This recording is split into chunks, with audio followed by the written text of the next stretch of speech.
behalf of the Paterson Municipal Council, I welcome you to the workshop section on July 8th, 2025 at 6:30 p.m. The meeting is now called to order.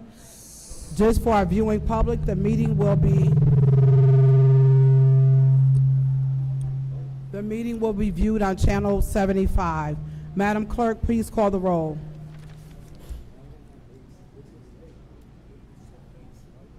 Yes, Council President.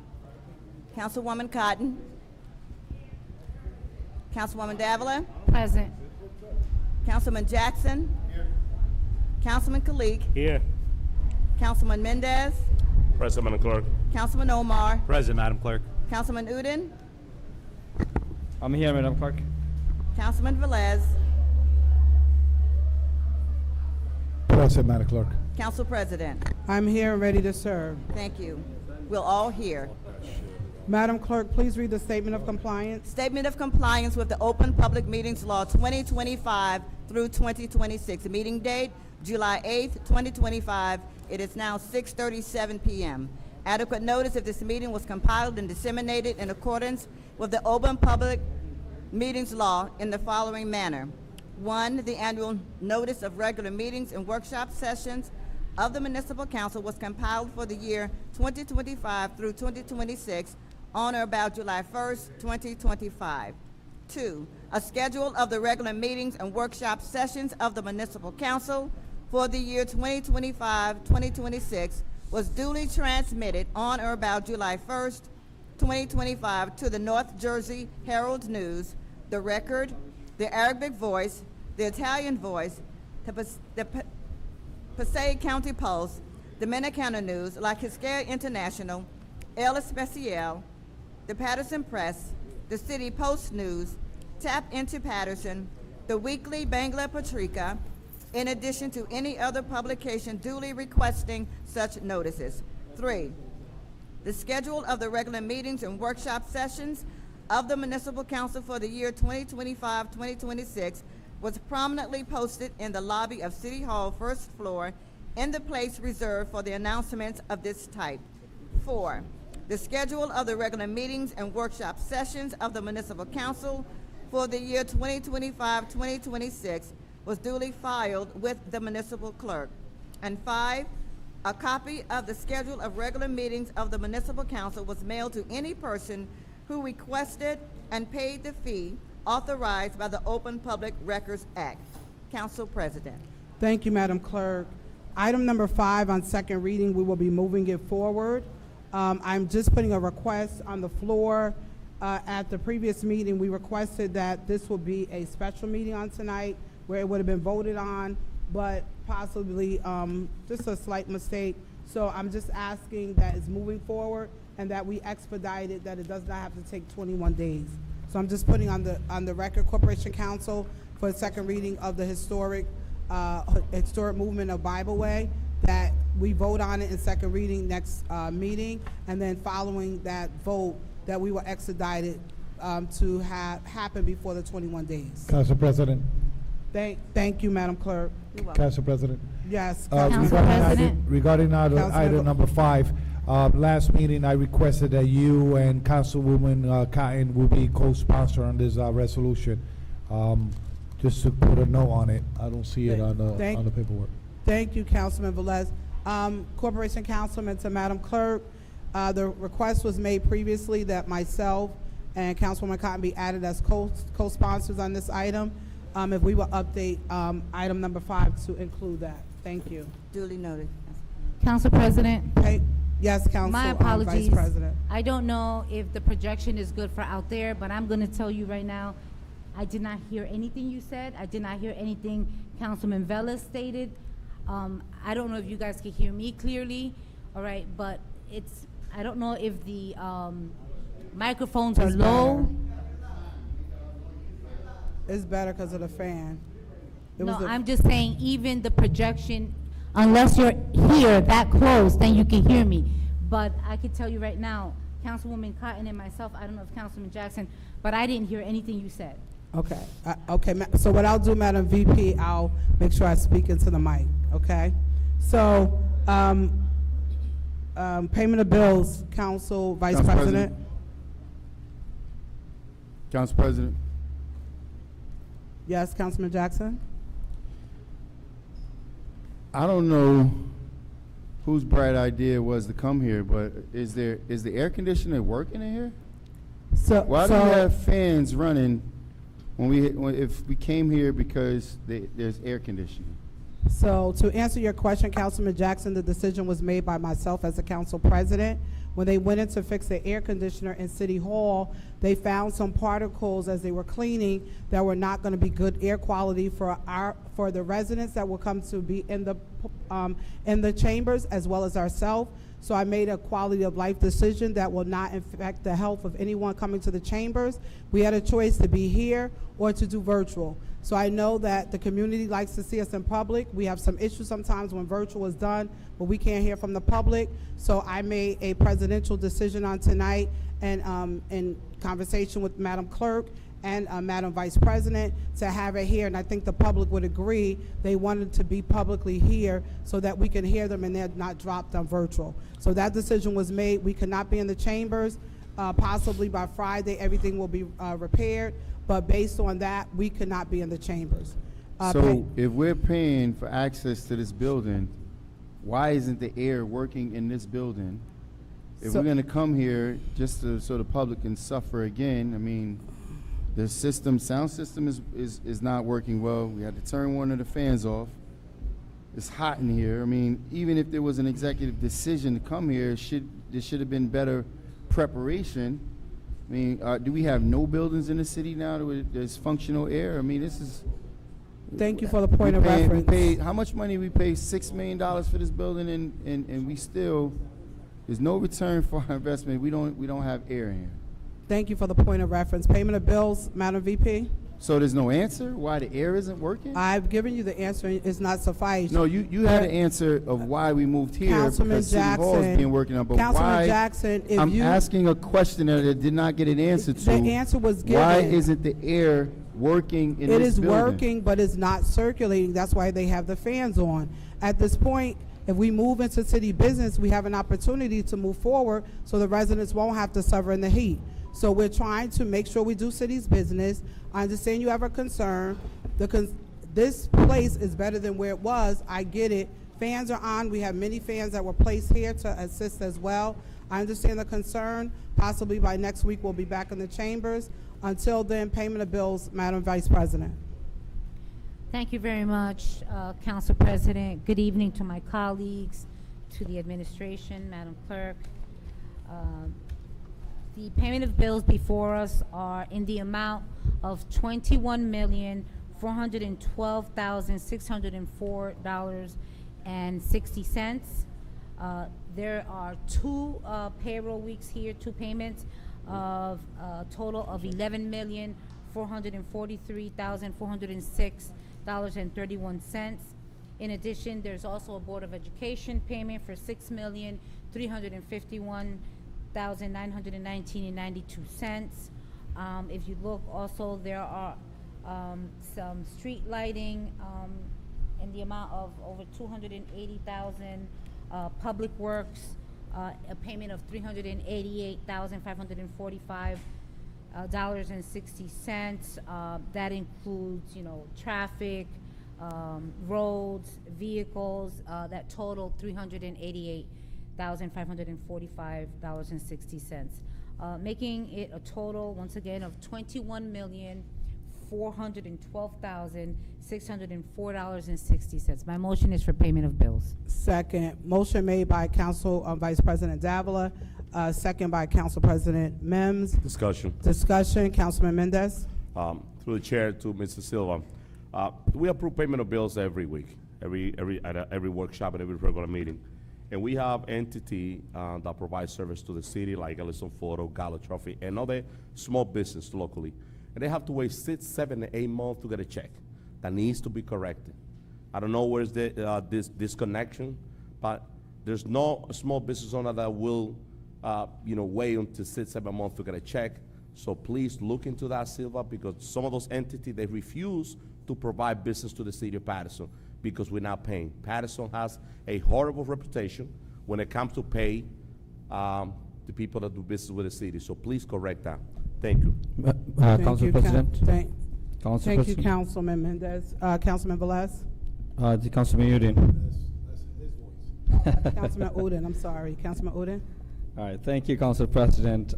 So CFO and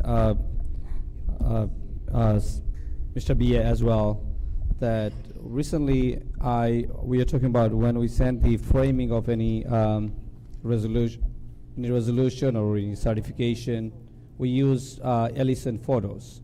Since 2023, they are not getting paid from the city. The amount is not really big. It's a very small amount, but it shows that how serious we are. It's like $400 from 2023, then next year until today. Last time I paid out of my pocket to get the services. This does not matter that I'm paying out of my pocket or not. My point is that why the businesses are not getting paid. It's a small amount, like $6,000, $7,000 for the last 3-4 years. Thank you, Councilman Udine. Councilman Khalid? Thank you, Council President. Mr. CFO, I would like to see the breakdown of Ellison photo, the frames, breakdown of who ordered all these get on frames, because I request one last week, and our Madam Clerk said that the Ellison photo studio didn't get paid. That's why I couldn't get it done. Throughout the whole year, I don't know, but probably I got 8, 9, 10 citation frame. I would like to see the breakdown of it. And also, I believe I have, as every council member has, about $3,000 to spend on such a thing. Then I would like to see the breakdown. Okay? Thank you. So just to interject, it was brought to my attention in regards to the payments in our finance meeting today. I spoke to the CFO, and so I will be forwarding all the invoices. I can also send it to Councilman Khalid, because I requested that from our clerks and our secretary. So I have all the items, invoices that are in need of payment. So Mr. CFO was aware that I'll be sending that off to him sometime tonight, and I will also forward it to you, Councilman Khalid.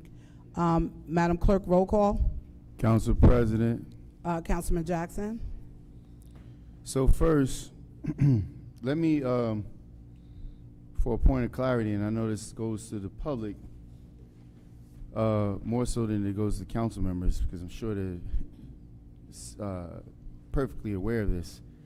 The moment that we cut our meetings down from 4 a month to 2 a month, it then, because at every single meeting, whether it was a workshop and or a regular meeting, we had a payment of bills. So now we're only having 1 meeting a month, or 2 meetings now with including the workshop. Yes, it's going to become more challenging for vendors to be paid. You guys are making complaints to the CFO, who's obviously has not made any efforts in making sure that we have a responsible spending practice. But where is the council's measure in holding the administration accountable? Now we have this new regime of leadership that we are together better, whatever it is. Are we questioning anything, or we're just going to approve whatever's being brought forward as the chair of finance? I mean, don't I miss Councilman Morris? I mean, you know, and when I challenge these certain expenditures, it doesn't get the support of the council. What are we challenging? We still don't have a final adopted budget. As we continuously approve these bills lists, it's eating up into whatever's left for us to expend.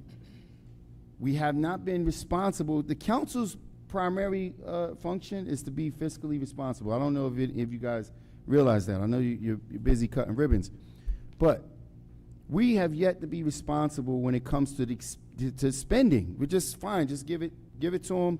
And lastly, I was thinking that I was going to come here and see something different. Maybe there would be like a splitting of the bills so we can finally be responsible, vote on payroll. No, I would never not vote on payroll. Okay, so are we holding this administration accountable?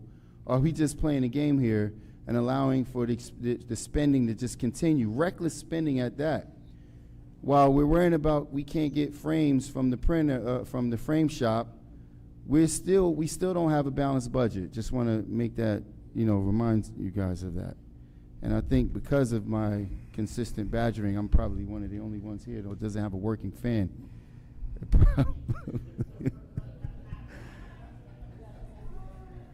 All right, Councilwoman Cotton's gonna make sure I get right. No, I don't want to take nothing you have, brother. Trust me, you good. Oh, look at that. She knows how to do it. All right. Thank you. Finest. Thank you, Councilman Jackson. Council President. So is there an answer to any of my concerns, or are we just going to move forward and vote? I mean, Well, Councilman Jackson, every council person has a right. If you want to remove items from the agenda and vote on them separately, that would be your purview. But when you take a look at the payment of bills list, it is in the amount of $21 million, and $12 million of that is payroll for our employees, and another $6 million is for our children's education. So I'm not sure what you want to remove. It is up to you. If you want to remove something and just tell the public you don't want to pay them, that would be your purview. But right now, this is payment of bills. Whatever you would like to shift separately, you can do that. We'll vote on it separately. But everything on this bills list requires payment. Council President. 1 second, Councilman Velez. But everything on here is for payroll. The payroll of the city is $11 million out of the 21, and you have $6 million of these dollars that goes to the Board of Education. So you let us know what you would like to remove. If you want us to come back to you at some point, we could do that. But and if you want to vote it down, that would be your choice.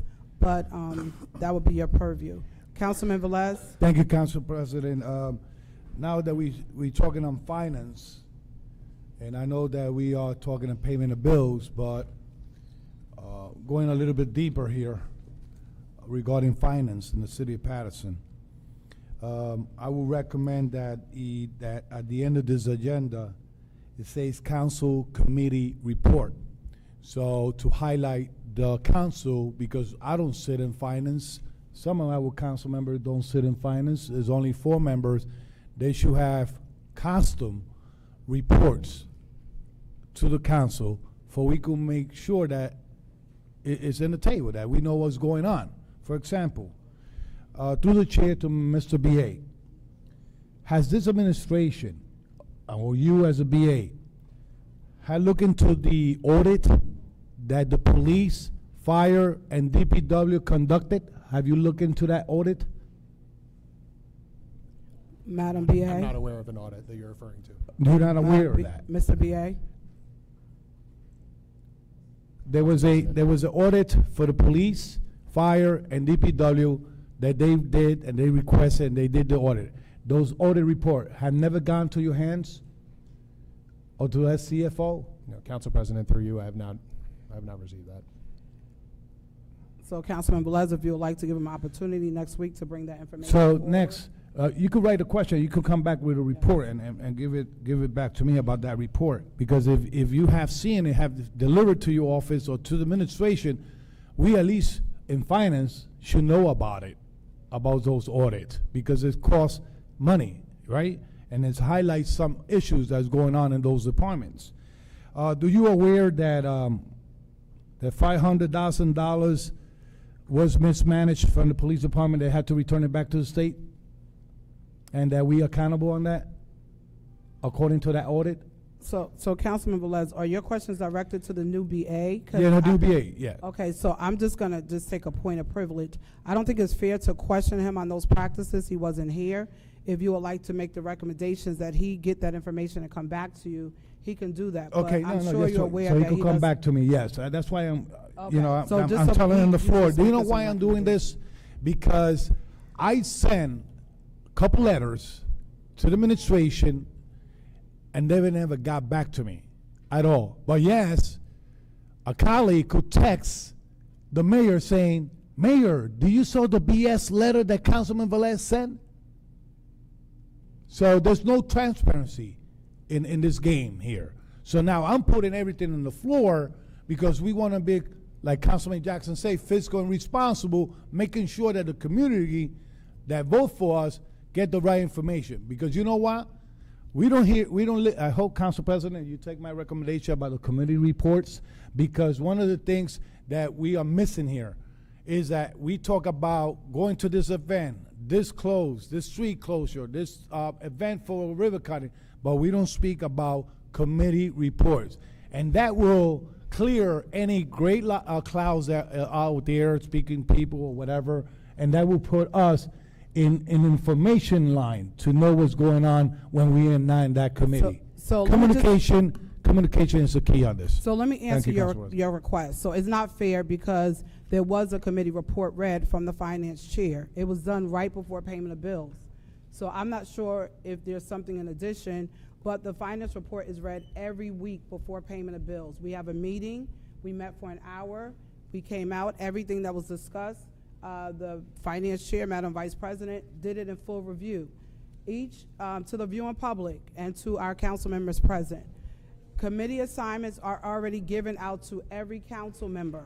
So it is going to be your responsibility as the chair of these committees to go and have your meetings, schedule them with your committee members, and then to provide a report when you have items on the agenda.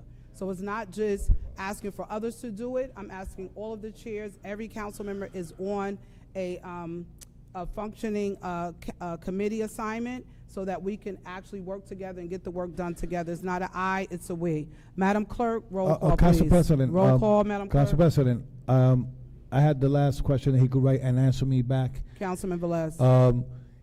The state agreed on the 2% for the fire department. Why the city want to fight that? If the state agreed on the 2% of increase for their salary and whatever and benefits, why the city is fighting that, spending more money, and now agreeing at the 2% that the state say? So the DCA say it's good, go ahead, 2% for the fire department. Why Thank we you. have to fight that back? Thank you, Councilman Velez. Roll call, Madam Clerk. Roll call for the payment of bills in the amount of $21,412,604.60. Councilwoman Cotton? Thank you, Madam. Thank you, Madam Clerk. I just want to say, I know we're in roll call, but we have about 35, 40 pages of payment of bills. You can say, I say no, check number, what? No. But the rest of them, I say yes. I mean, that could be done. I had gotten many thing about Ellison Photos. I think each council person should already know what they are ordering from Ellison Photo. Yes. They should know what they're ordering, and I think a lot of them do not know what they're ordering. They just framing, but all that stuff adds up. I'm looking through this payment of bills, and that's how you can do it, but council members need to keep track of things that they're sending to be framed, or what they're sending out to Ellison Photo. Yes, of course, they got $3,000, and you have to try to stay within that budget of what you're spending. So each council member should already know. It's like, you have a job, and you got to make sure on your job you keep track of your sick time, you keep track of your vacation time, you keep track of your time due, your personal time. You can't expect nobody else to keep track of your time, because you want to make sure it's going to match. Because some places might take a day or two from here or there, but you should make sure council members know what they have ordered from Ellison Photo, and they should know that. Madam Clerk, with that being said, my vote is yes. Thank you, Councilwoman Davila. Thank you. Once again, good evening.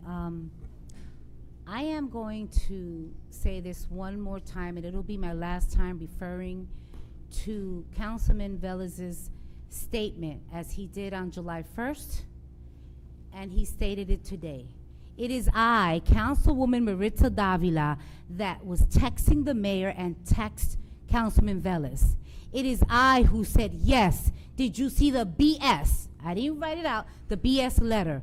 And yes, I refer to it as that because the letter that was stated was stating that we were raising taxes. And I said, why? And then I addressed him. I have numerous text messages after that. Okay, the fact that he waited over a month to discuss it on our reorg, that's on him. I want everyone to know here, I refuse to argue with him or any other council member here. They're gonna trip on their own.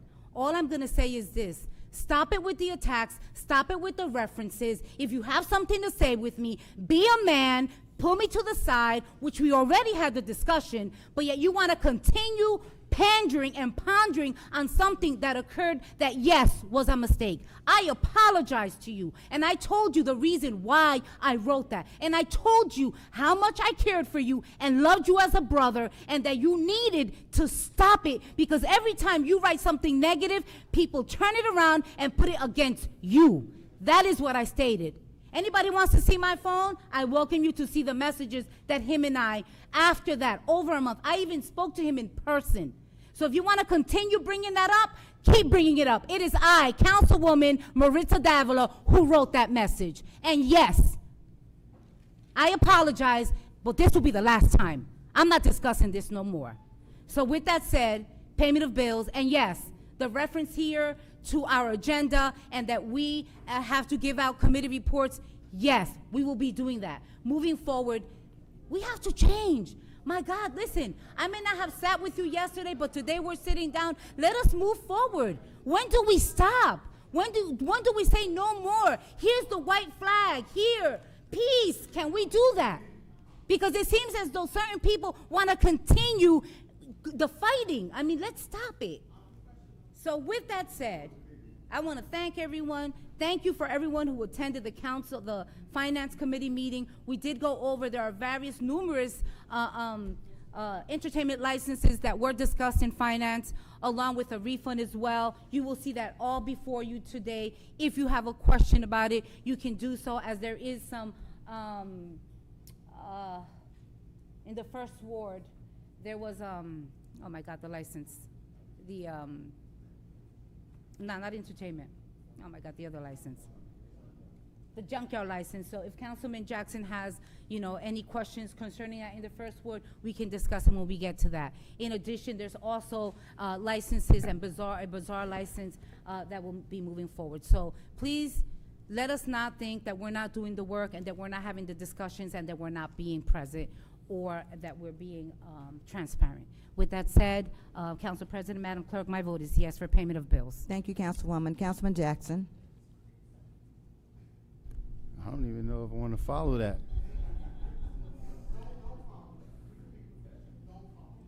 No, listen. Being truthful at times is required, and letting people know where they step when they stepped in the poo-poo, it's part of being professional as well. But my concern is a tad bit different. Glad to see Councilman McCoy walk in, who's been a part of a process of accountability. We're requesting for a report from the council committees when we still are not getting reports from directors. I've been asking for finance reports from directors for the longest time. I just was very disappointingly chastised by the Director of Economic Development today. Say I'm in my feelings because I'm not getting the things that I'm requesting. Like, we have the purview over entities that are not being responsible and reporting to us.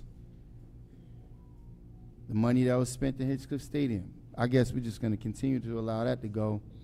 The money that's being spent and squandered, the money that's being utilized as a slush fund from the PRC. There's no accountability. What is going on with the communication center? What is happening with the money that we spent on the incubator, that equipment? What is happening? Why did we just automatically approve, because the mayor wants it, $2.5 million to a professional soccer team? What is the ROI on that investment? We spent money on this. The PRC is over this building, and yet we don't have air conditioning. So there's a lot of reports that we can fudge towards. But I just want to say this: while Councilwoman Davila was totally correct, and I appreciated the way she approached that, and the jab that was thrown in the dark, bring it to the forefront. And now you're going to hear every council member talking about, oh, this money that was spent at the framing place. But Councilman Mendez was having a fiesta, bailando, and getting citations and certificates for everybody, spent over the budget, and everybody's making these innuendos quietly. Oh, I want to report on how much was spent and what was spent. Tell Councilman Mendez to produce it. If he's the one that's just been calling over and getting all of these things produced, went over the budget, then he should be responsible enough to let him pay for that out of his salary. If he went over his $3,000, that's allotted to every council person, he should have to pay for that directly. But the point of the matter is, we're more concerned with buying citations, getting them framed, buying scissors to cut ribbons, having parties, than being responsible. Just reading off the expenditure list and what the bills list expenses are is not being responsible in finance. Coming out here, letting us know what cuts we're making because we're reaching the threshold of going over our budget, that's a part of being responsible. So, yet again, I cannot support this because as a council, we should be convening to find out how we're going to be fiscally responsible towards the end of the year so the taxpayers aren't impacted. Because when they're hit with a blindsided tax increase, all the council members are going to point at the mayor. But it's right now, the council has an opportunity to make the necessary cuts, make the necessary changes, but we're not doing it because we're better together. So my vote is no, Madam Clerk. Thank you, Councilman. Councilman Kalik? My vote is yes for payment of bill, Madam Clerk. Thank you, Councilman Mendez. Thank you, Madam Clerk. So let me be brief before my vote. Every council member has a budget, and when I'm questioning the administration now paying one entity, it's not for a specific reason. We have a lot of small business that they want to do business with the city of Paterson, but it's impossible because they cannot wait for a year to get a check. That's my comment. I'm very responsible in my action. Yes, I acknowledge and support my community, and I recognize people that deserve to be recognized in our community. I do this all the time, and if you invite me, I will be there. That's the type of person that I am, always in touch with the community, always connected. Mr. B.A., this has been for over a year. There's been requests that you've been getting in every meeting. Please, if the administration is not hiring anything, let's produce that document that the councilman is alluding to. Let's produce the document for the stadium. We got it before, but I want that document to be produced and just put it on channel 77, send it to, put it on a YouTube channel. Let's talk about the finance of the city. You know, let's just that way we could pass that because we have a lot of challenges ahead of us, and one of the main challenges is the budget that we have in front of us. That way we could leave that political speech behind. My vote is yes, Madam Clerk. Thank you, Councilman. Councilman Omar? Yes. Thank you. Councilman Newton? Thank you, Madam Clerk. Yes, I'd like to restate as well what Councilman Mendez mentioned. So we all have $3,000 budget for recognizing our community members for excellence of our youth, and I do a lot every week. I recognize someone, but this is not the point. If I use more than my assigned budget, I am ready to pay out of my pocket, no problem. The point is why we have to wait 3 years to know that what's exactly happening with our budget. So what's the confusion? It could be any of our council members that could happen, or we still may have our budget left to use. We don't even know. So just blaming for no reason, but someone providing services need to get paid. That's all is our stand, should be. Second thing is, when you talk about, and I don't want to talk about budget since it's not on the agenda, but I would like to mention that we are actually giving temporary appropriation one after another. And Mr. Bie, this is very concerning. Regardless of whether we say in introduction budget we're not raising taxes, we're just introduction, we have to bring the stuff into consideration that when we accepted cannabis licenses, right, cultivation, delivery, and other categories, we had a hope that we are going to get revenue back. We are not actually speaking about it. All the license holders are holding the licenses for years. We are not even recalling them or giving them any particular deadline, but we are just blaming them. We are just blaming each other that, oh, there's no revenue coming, we have to raise taxes, there's no other options. No, there are our options. But we are not really looking at every single items individually and find that what other great option that we can use. But we are just pushing more one after another without knowing that what exactly we are expecting. So when you're saying budget introduction is not raising taxes, I believe that we all understand that. But introduction should reflect what we're expecting in the real budget as well. So that should be, and as Mr. B8, you took over, I'm very optimistic that you're going to bring some positive changes. And with that being said, I support this bill. My vote is yes.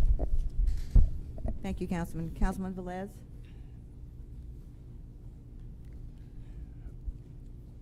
Way back, Councilman Jackson, I myself, and I believe Councilwoman Mins requested to the payment of bill to be split in two.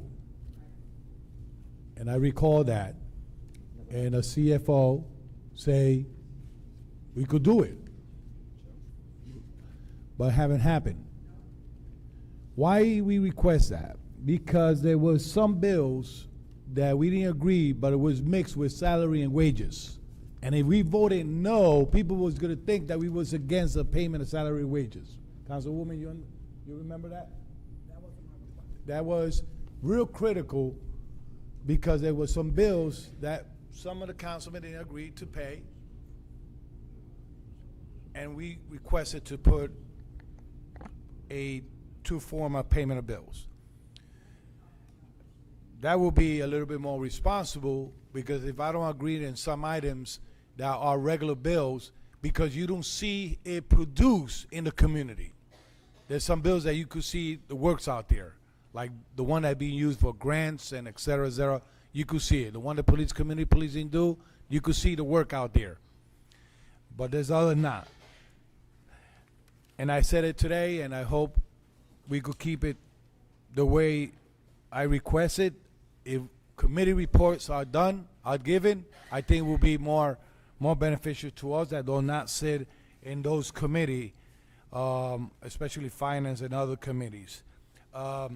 Saying that, last but not least, Mendez and some people here, it happens. There's a vendor in the city of Paterson. I could prove you with my receipts how much money I have used from my pocket to buy trophies, to donate to plaques and all that stuff because the individual don't get paid on time. And you don't want to put that burden to that person. And that's why sometimes we pay from our pockets. And this is every vendor's. Let me say this, and Councilwoman McCoy probably could attest. We are the city that takes more time to pay our vendors. 6, 7 months, 8 months. And that has to change, CFO. That has to change. Saying that payment of bills are here, service are rendered, my vote is yes to this.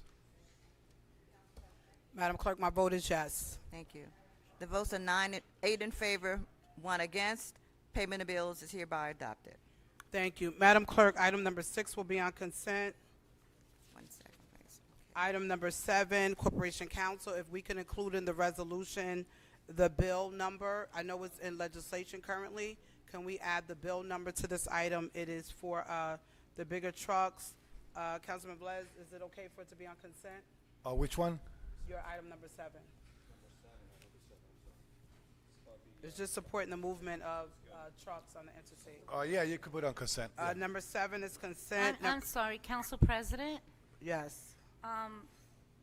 Item number 7, Councilman Velez's resolution supporting the movement against bigger trucks. This is, So there's a bill. I just want clarification. So there's a current bill that is in legislation. So that's why I called Councilman Velez to request that the bill number be identified in the resolution. Correct. He wants to support the bill that is moving forward, stating the oversized trucks where a lot of residents have issues with them being internally in the community and on our roads. And that's what this item is for. But if there's a concern, we can actually put it on regular. If anyone has an issue with it, we can move this item to regular. No, I don't have an issue. I just wanted clarification since you know, certain items, if they're discussed, I don't know what committee it went to, but I don't think it went to any, and that's why I'm asking the questions here, as this is workshop, and we should be able to ask the questions here. Council President. I am, you know, okay if this is something that's moving on at the state level, and this is just a resolution To support it. memorializing and in support of, Yes. I do not have an issue with that at all. Thank you very much, Council President. You're welcome, Council Vice President. So this item will be on consent. Health and Human Services, 18, 19, and 20. All of those items are on consent. It is for our HIV prep. It's for, Council President, two you for for- eight. You Councilman forgot to put Velez. something in your, Councilman Velez, 1 second. 18 and 19 are HIV relief. Number 20 is for our youth-based services. I'm sure Mrs. Moore will be happy. All three of those items are on consent. Thank you, Director. I'm sorry, Councilman President. Velez. Councilman Velez. Council President, I forgot to say that you also are co-sponsor on that resolution number 5 for the trucks. Okay. Yeah. For number 7, please yeah, add me as a so- co-sponsor. So the one on health and human service, number 20. Item number 20. Yes, Councilman Velez. Number 20, it's a resolution authorizing accepting an award from New Jersey Department of Children and Family. This is a grant from them, but is that matching grant with the director? No matching grant on this?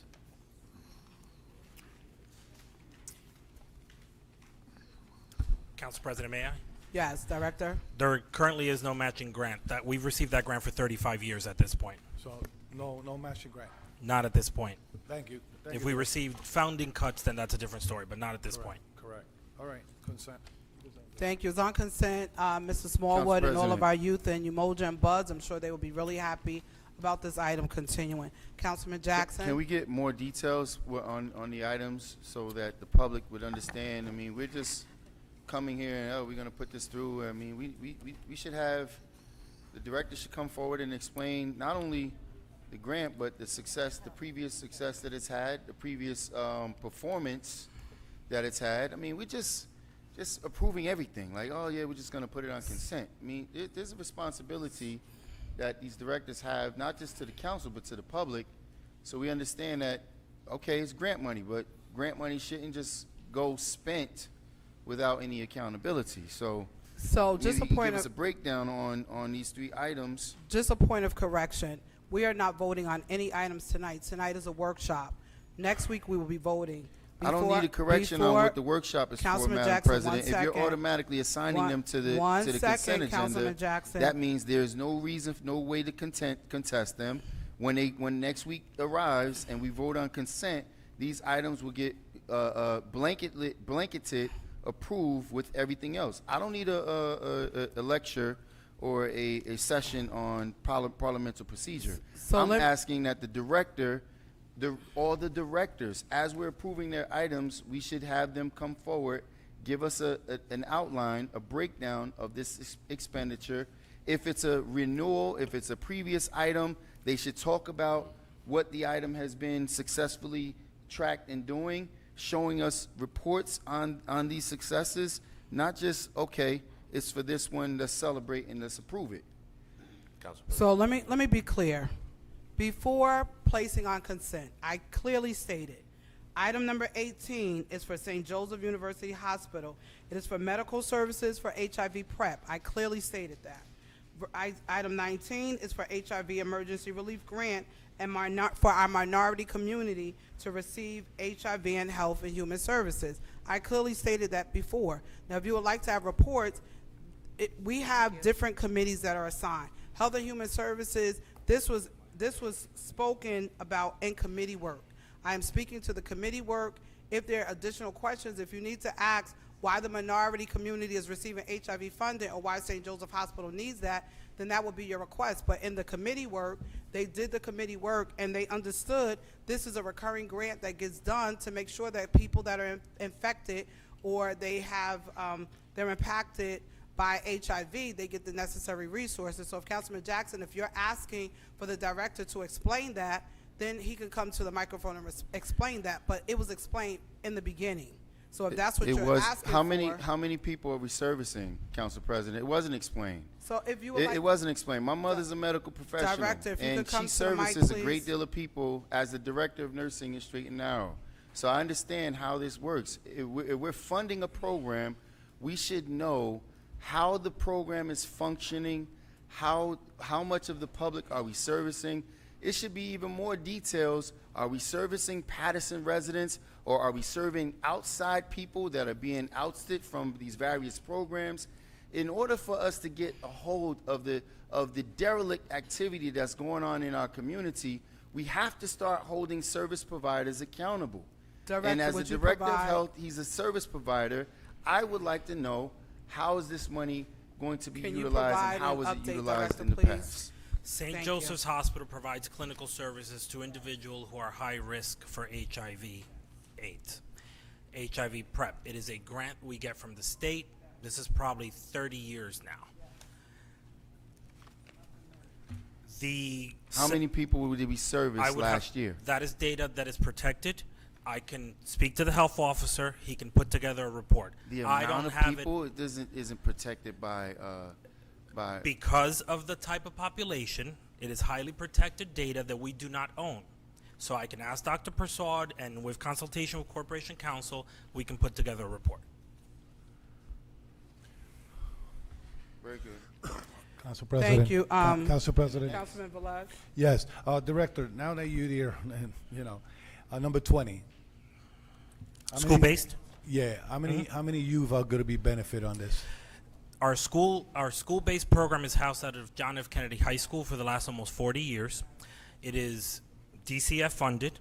We serve, depends on the year, from 30 to 40 youth out of that program. This is a mental health program at Good. John F. Kennedy High School. So, okay, so based on the whereas says here, DCF has this designate $337,265 of these funds for counseling service in the Silk School-Based Youth Service Program for the period of June 1st, 2025 to June 30, 2026. The letter that the state sent to you, Director, says here, Dear Mr. Ramirez, I am pleased to inform you that the Department of Children and Family, DCF, is reviewing its contract with your agency effective July 2025 to June 30, 2026. Your current contract terms expire June 30, 2025. DCP continues to work towards implementation of a new web-based contract management database. The new database will permit DCF to view and maintain their contracts and supporting documents online and improve DCF processing of contract-related activities, including renewals, modification, and closeout contracts. Additional information, including information and training, will become available in future date. My question, here says, in one of the whereas, is that it's going to be for the youth. And this letter say that they notice that the contract that is supplying that program there is expiring, and they giving $337,000 to maintain that contract in that facility. So, and it says that the worker scope is there. Read the worker scope. Council President. It's may I there. answer? Now, when I say how many youth are getting benefit, So, it's none. A company is getting benefit because they running the, it says here the letter. so Councilman Velez, so with all due respect, Mr. Raheem Smallwood, who comes, Yes, that's- who was just here a couple of weeks ago with all of those youth, they Right. benefit from this program every year. You have a program that's called Buds, you have for the young men, and then you have a program called Umoja for the young women. This program has been going on for possibly the last 40 years. This comes before us every single year. A lot of our kids benefit. There's after-school programs. During the day, they bring them out. They get the resources necessary, whether it's mental health, whether it's questions regarding addiction, parental health, low self-esteem, so many different things. They do provide transportation and everything $336 is a very low grant. They really need more money because a lot of kids want to be a part of this program. And every year they look and they work very diligently to find more dollars. So, I mean, it's up to you if you want to move it to regular. No, Council but President, I just agree wanted what to- you said. One second, Councilmember Don't Les. confuse it, what I'm reading here. No, I know, but this has been the same for 40 years, Councilman. The program that is going on, this is for the youth. So I'm not understanding, like, school-based is a program. They just came here and we clapped them, thanked them for coming with the big signs, they were here. Now this is a grant that they have written and they found for the last 40 years to provide these services for our children that are in desperate need of getting resources. That's what this program is for. They've been doing it every year. Mr. Smallwood, Mr. I can't think of his name right now. Congresswoman Mr. Poe Wilson. was the director before that. Congresswoman Poe, and so many people put a lot of effort into this. So we're grateful that it has gotten to the place of 300 and something thousand, but we started very minimal at 25,000. So our kids need it, working in the educational system, to see so many kids benefiting that they saved their lives in this program. I'm not sure if you have a wording issue that you could talk to the director offline. No, I'm not going to talk offline, Director. You know why? Because, Council President, because unless the document is attached to the wrong resolution, it's okay. Let's accept that. But here it says that we are going to spend $337,000 and $265 to the youth. I agree on that. But when you look at the letter that the state of New Jersey sent, the scope, the $337,000 is go to a different scope of work. It's going to a company that's managing the web, the data, whatever it is, the contracts. What, it says here. Council President, may I don't I? know if Councilman Director. McCoy as an audit could say if this match with this Councilmember Les, service. please allow the director to respond. Councilman, this is just advising us that we're going to a different reporting. Yes, portal. that's for the system. It's no longer a paper report, it's a web-based report. Right. So this is not the scope of work what they doing here. No. The state scope of work, this is just the award letter. And it's telling us next This one? year, this is just the award So letter. look at the yes. scope of work, sir. And tell me. There what is the no scope of works work. here is, it imply for. The for award letter kids. does not have the scope of work. It says right there. No. It's the So award when it letter. comes to, which- one second, Director, when it Yes. comes to grants and dollars from the state, you have to have a maintenance plan in place on drawing down on the dollars that you receive. So if it's 300,000, the state wants to see that you correctly allocate the funds to the program. Council They just President. identified and let you see. You just talked about reports. That's a report. It's attached. You just asked about reports. A report is attached to show you what is required for them to continue to get the dollars and the cents. Council President. Councilman Mendez. Thank you, Council President. I'm just going to add that every time that we receive a grant from the state or renewing any program, we need to add the data right next to, because that's going to help us. If it's a great program and it's really helping our children, we could fight to increase the funding instead of 300, increase it to 400. But the data is very important, and not only for this case, for other projects and other grant that we've received in Director. That's extremely important. I know that HIV is it's sensitive, but moving forward with all the project, all the grant, adding the data is very helpful. It's going to be helpful for us and for the cities as well. Council President.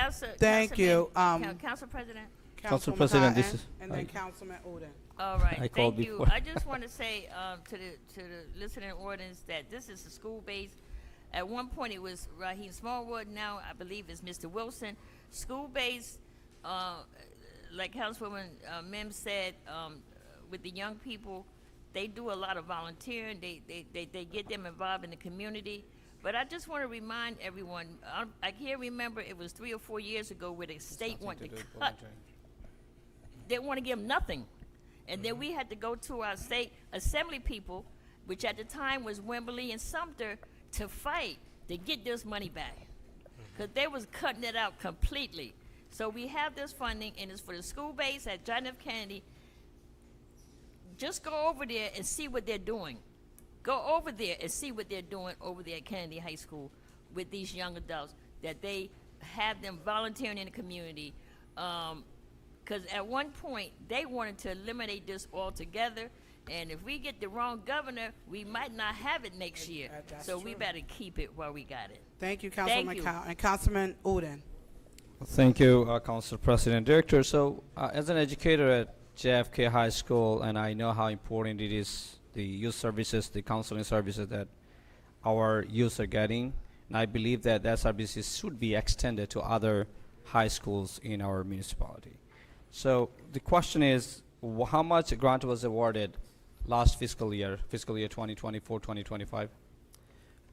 If I recall correctly, it's flat funded. 500,000? No, flat funded. It's the same amount last year. Same amount? Few dollars difference. And just to answer, Eastside High School also has school base, but it's managed by a different agency. We're actually the only municipality in the state that manages this program at a high school currently. So what other high schools have that program? Eastside High School has the same grant, but Right. another agency manages it, a Pretty much nonprofit. Mhm. Similar grant, similar amount? Yes. All right, thank you, Director. Thank you. Thank you, Director. Council President. Madam Clerk, public Council President. portion, we're getting ready to open. I know the public is waiting. Also, I want to let the public know we do have water in the cooler, so if anyone is in need of water, the public portion list, as stated on July 1st, will be up for 1 hour only. And we see, we have the list that is pulled. We will begin to call names and very shortly. Councilman Jackson. Thank you, Council President. Director, very quickly, the budget that's set up for the program, school-based program at Eastside, is it identical? I know it's not managed by Council your President. office, but are you aware? Director. We do not have access to that information. It is a private nonprofit. I believe it's YCS that runs it. So we could try. YCS? YCS, yes. Okay. So I'll do my best to do due diligence to find out what, but when possible, I would like to see an outline of the budget, of how this money is specifically allocated, because if we're bragging that this has been in place for 40+ years and we're still remaining on a stagnant budget, we should be doing a better job with providing additional services. Just because there's a grant that's allotted, and to Council President's point, we see the work that these people are doing. It's very much so visible. Now, contrary to that, I do not agree. I'm not asking for anyone's medical records. I'm not asking for names. But as a community, we're entitled to understand what the impact is. The state does impact studies. The national government does impact studies. They could tell you where populations are segmented, where there's populations of HIV infected people. That's critical information for us to know when it comes relative to protecting the rest of the public. So the fact that we're being told that this information is being protected by HEPA or I don't know if that's the correct by the HIPAA law, that's incorrect. We're not asking for anyone's specific information. We are asking for the data. How many people are being serviced? Who's being paid? I want to know the budget breakdowns for these programs, because in the case of the Buzz and Emoji, we should be supporting them more. We should be finding ways, instead of spending money on frames and citations, we can be putting money into these young people that are coming here, and these other people, the individuals that's doing this work. So it's very important for us to not just mill over these things. We have to look at it, how we're going to be responsible in providing additional services. They've done a phenomenal job, and we should support them more. We can't support them if I may, if we don't have an outline. We do have the Planning Council, the Ryan White HIV Planning Council. As you know, we are the sub-recipient for Bergen and Passaic County, and then the monies for the HIV grant then gets distributed to all the providers. So we do have Passaic and Bergen County. The Planning Council, which is who's responsible for then administering the quality of the work with oversight from us, and then we have HRSA, which is the federal big brother that watches over us as we're administering that grant. We do have an annual report, so I will forward that to the BA, and he can then forward it to the council. With all due respect, Director, and I appreciate the information. Which will have some of the data that you're asking. Yeah, but ultimately, the responsibility for these approvals on all funding come through the council. Correct. The council's responsible. Do I have faith in various departments in the city and their accountability? all you got to do is look outside the door, and that answer would be absolutely not. And if this council is not going to take a progressive, stance on how we're allowing for money, dollars to be distributed, then we're not doing our job. We want to cut down the number of meetings. We want to reduce our workload. Just say yes, yes, yes. Thank you, ma'am. But that's not what we're here for. We're here to make sure that we're holding every single dime accountable to the expenditures, to make sure that our community is receiving the services that we're allocating this funding for. Not people coming from Hudson, Atlantic, Bergen. We should understand exactly the population that we're servicing. And there's a lot of money that we allot to St. Joe's. And hat goes off to them. They do a lot of great work, but at the same time, it doesn't negate the accountability of the expenditure. So I appreciate the effort, and please, if I can get those reports before the next meeting, before we vote on this, I would appreciate it. Awesome. Thank you. Thank you, Director. Madam Clerk, it's time for a public portion.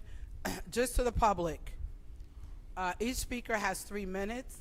I am requesting that if you need extra time, that you reach out to the office prior to the meeting and not on the dais of the meeting. Please call so my secretary will reach out to me. Sometimes the agenda has a lot of items, and I want to make sure that the public gets an opportunity to speak. Madam Clerk, I notice we have 16 speakers, some that are not present. I'm not sure if someone signed their name, but they are not here. Madam Clerk, first speaker. Yes, the first speaker is Adrian Tooley. Please state your name. Good evening, Ms. Tooley.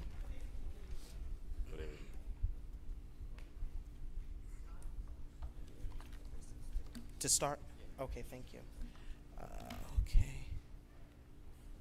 It's on.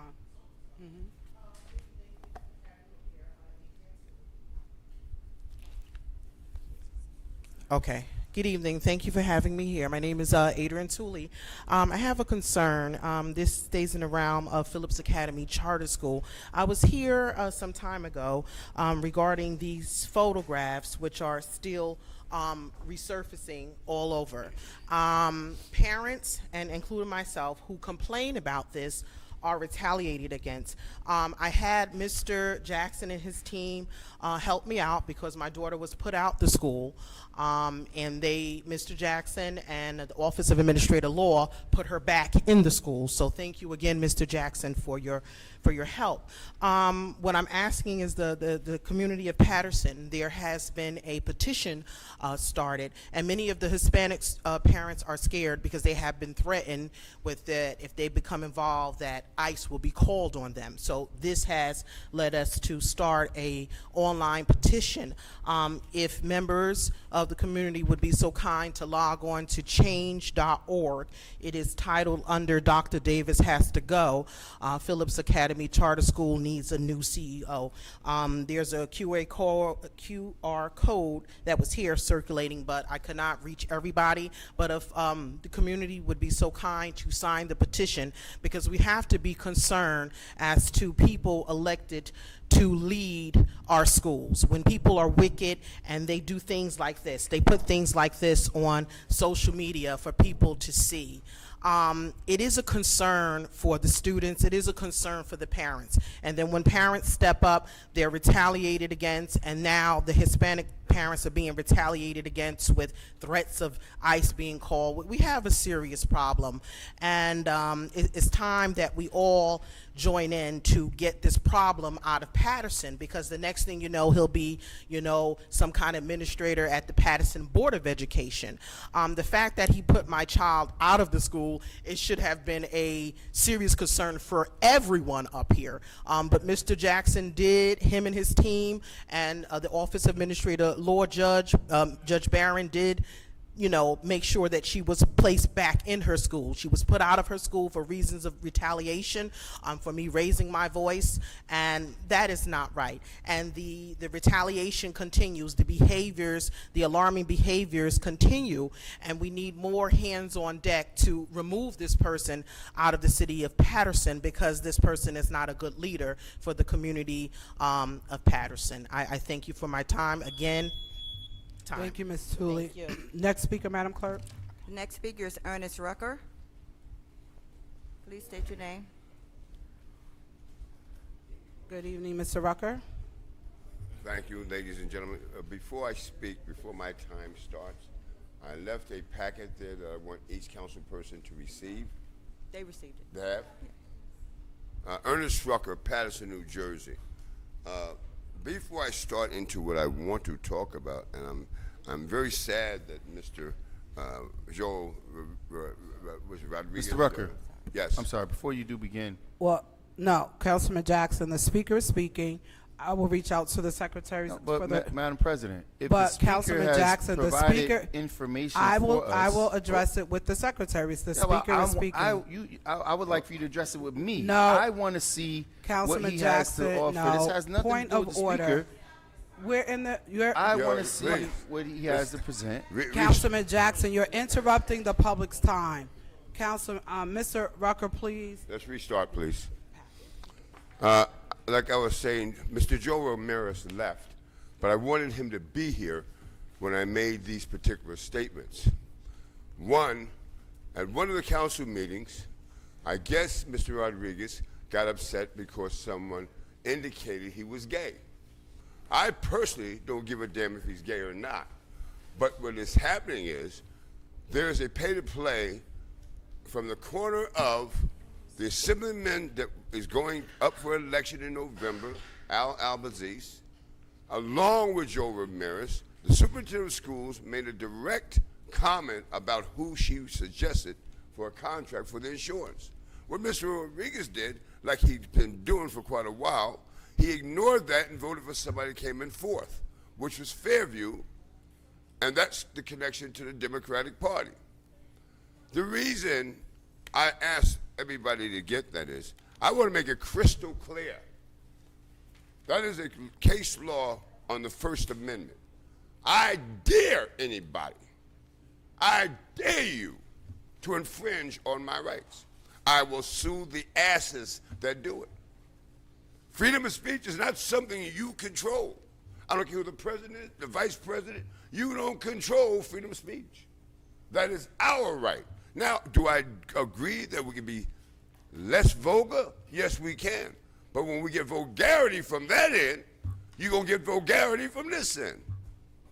It's enough that you have taken away 2 meetings. You're working less, getting paid the same. But yet, when the ordinance came up to raise the speaking time to 5 minutes, look at the people that voted against it. Now, at this point, I'm asking the new president to bring it back up. If you're going to take 2 meetings, then you need to raise our time to 5 minutes. You don't deny us speaking time because you guys got lazy and didn't want to have to deal with the public. That's your problem. That's your problem. I am sick and tired of coming to this council and have to lecture grown people that's supposed to know what the hell they're doing. And let's talk about reports. Why is it such a drawback about giving a report on your committees? Or why is it such a drawback for the administration not to supply reports to the community? That's where all this double-dipping garbage is coming in it. And back to Mr. Ramirez, along with people on this council and Al Abaziz, yes, our assemblyman to become, if he thinks it's going to happen. That is a problem.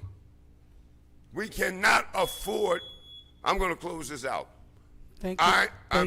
We're not Rucker. going to stand by and let this council, this administration, Joe Ramirez, or anybody else not do what the hell we tell y'all to do. You're not our bosses, you're workforce, and that's what the hell I expect. Thank you, Mr. Rucker. Next speaker, Madam Clerk. Next speaker is Commissioner Corey Teague.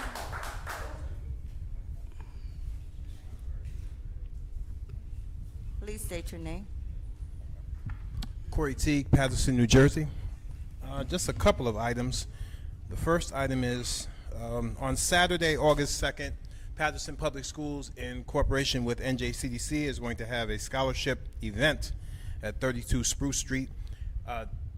Students, parents of graduates that are going to be attending a 4-year college in the fall are invited to attend this particular event. Now remember, you have to be attending a 4-year college in September. So I think it would be important for you to bring that acceptance letter to make sure that you can attend this meeting, because there will be some scholarships given out. I believe it's about 30 different scholarships that's going to be given. Oh, the time is 10 a.m. Yeah, 10 a.m. is the time. Immediately, I won't say immediately after that, but later on that day around 5 p.m., Jamaica Day 2025 kicks off in Eastside Park in the lower field. We invite everyone to come out and enjoy. And then, of course, the following day, August 3rd, right after you get out of service, there is going to be the Jamaica Day Gospel Fest. And both events have an amazing lineup of performers and singers, and I think I see my picture somewhere here. Yes. So there is an amazing lineup of singers and performances for both days. And I encourage the residents of Paterson to come out and have a good time and enjoy themselves.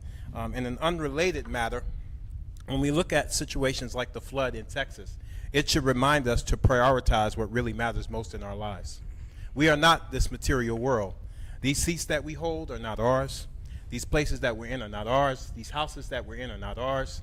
At any moment, something can happen and it all could be washed away. So we really have to begin to prioritize what is it that really matters in our lives and start putting those things in proper perspective. And when we do that, we'll find ourselves less fighting over crumbs and starting to make bread together. Because what we have going on right now is not sustainable. Ask yourselves, are we in a better place now than we were 4 years ago? Just ask yourself that. You don't even have to argue, you don't even have to fight. Just sit down and write a list and say, are we in a better place now as a city than we were 4 years ago? Or are we at the same place that we were 4 years ago? Or are we worse off than we were 4 years ago? Because when you do things like that, it removes the item of optics and it brings in accountability. So I leave you with that. Have a good evening. Thank you, Commissioner. Next speaker, Madam Clerk. The next speaker is Cameo Black. Cameo Black.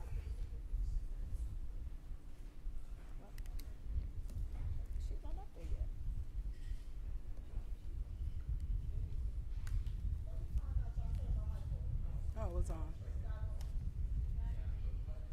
He hit the button. Yeah, I thought so. Can y'all start my time back over? Because my thing wasn't going yet. The mic wasn't on. Can y'all start it back over? Thank you.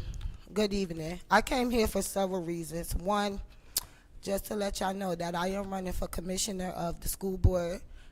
It's time for a change. Enough is enough. I'm sick of the city and the Board of Education playing with our kids. That's first things first. Another thing, Alex Mendez, I want to say to you, I'm like baseball. You get 3 strikes and you're out. The first strike was when we had the candlelight vision and all the black people was around. You ran. I told you that was very disrespectful. That was the first thing. Then you did something else. Then Juneteenth, you come to our black parade. I said, you want to sign my petition? Oh, I got to see who was running first before I can sign it. God, when I tell you he don't play about me and he spins that block, when you see me today, when you was at the city clerk office, whoever you was with, trying to get him to run for commissioner and they told you you needed them petitions, I'm so sick of you. You're disgusting. You're horrible. And I'm putting it on mic. Don't ever, ever, ever speak to me again. I cannot deal with you. I'll appreciate if you stay out my face. Only time it's hi, my sister, is when it's something for you. I'm not your sister and I'm not a mommy, okay? So let's get that clear. Another thing is a disgrace. We sitting in here, all the money that the city get, y'all had to move it here because it's hot over there. It's hot as hell in here too. It's hot. And y'all try to discourage us by saying air conditioner, whatever, whatever.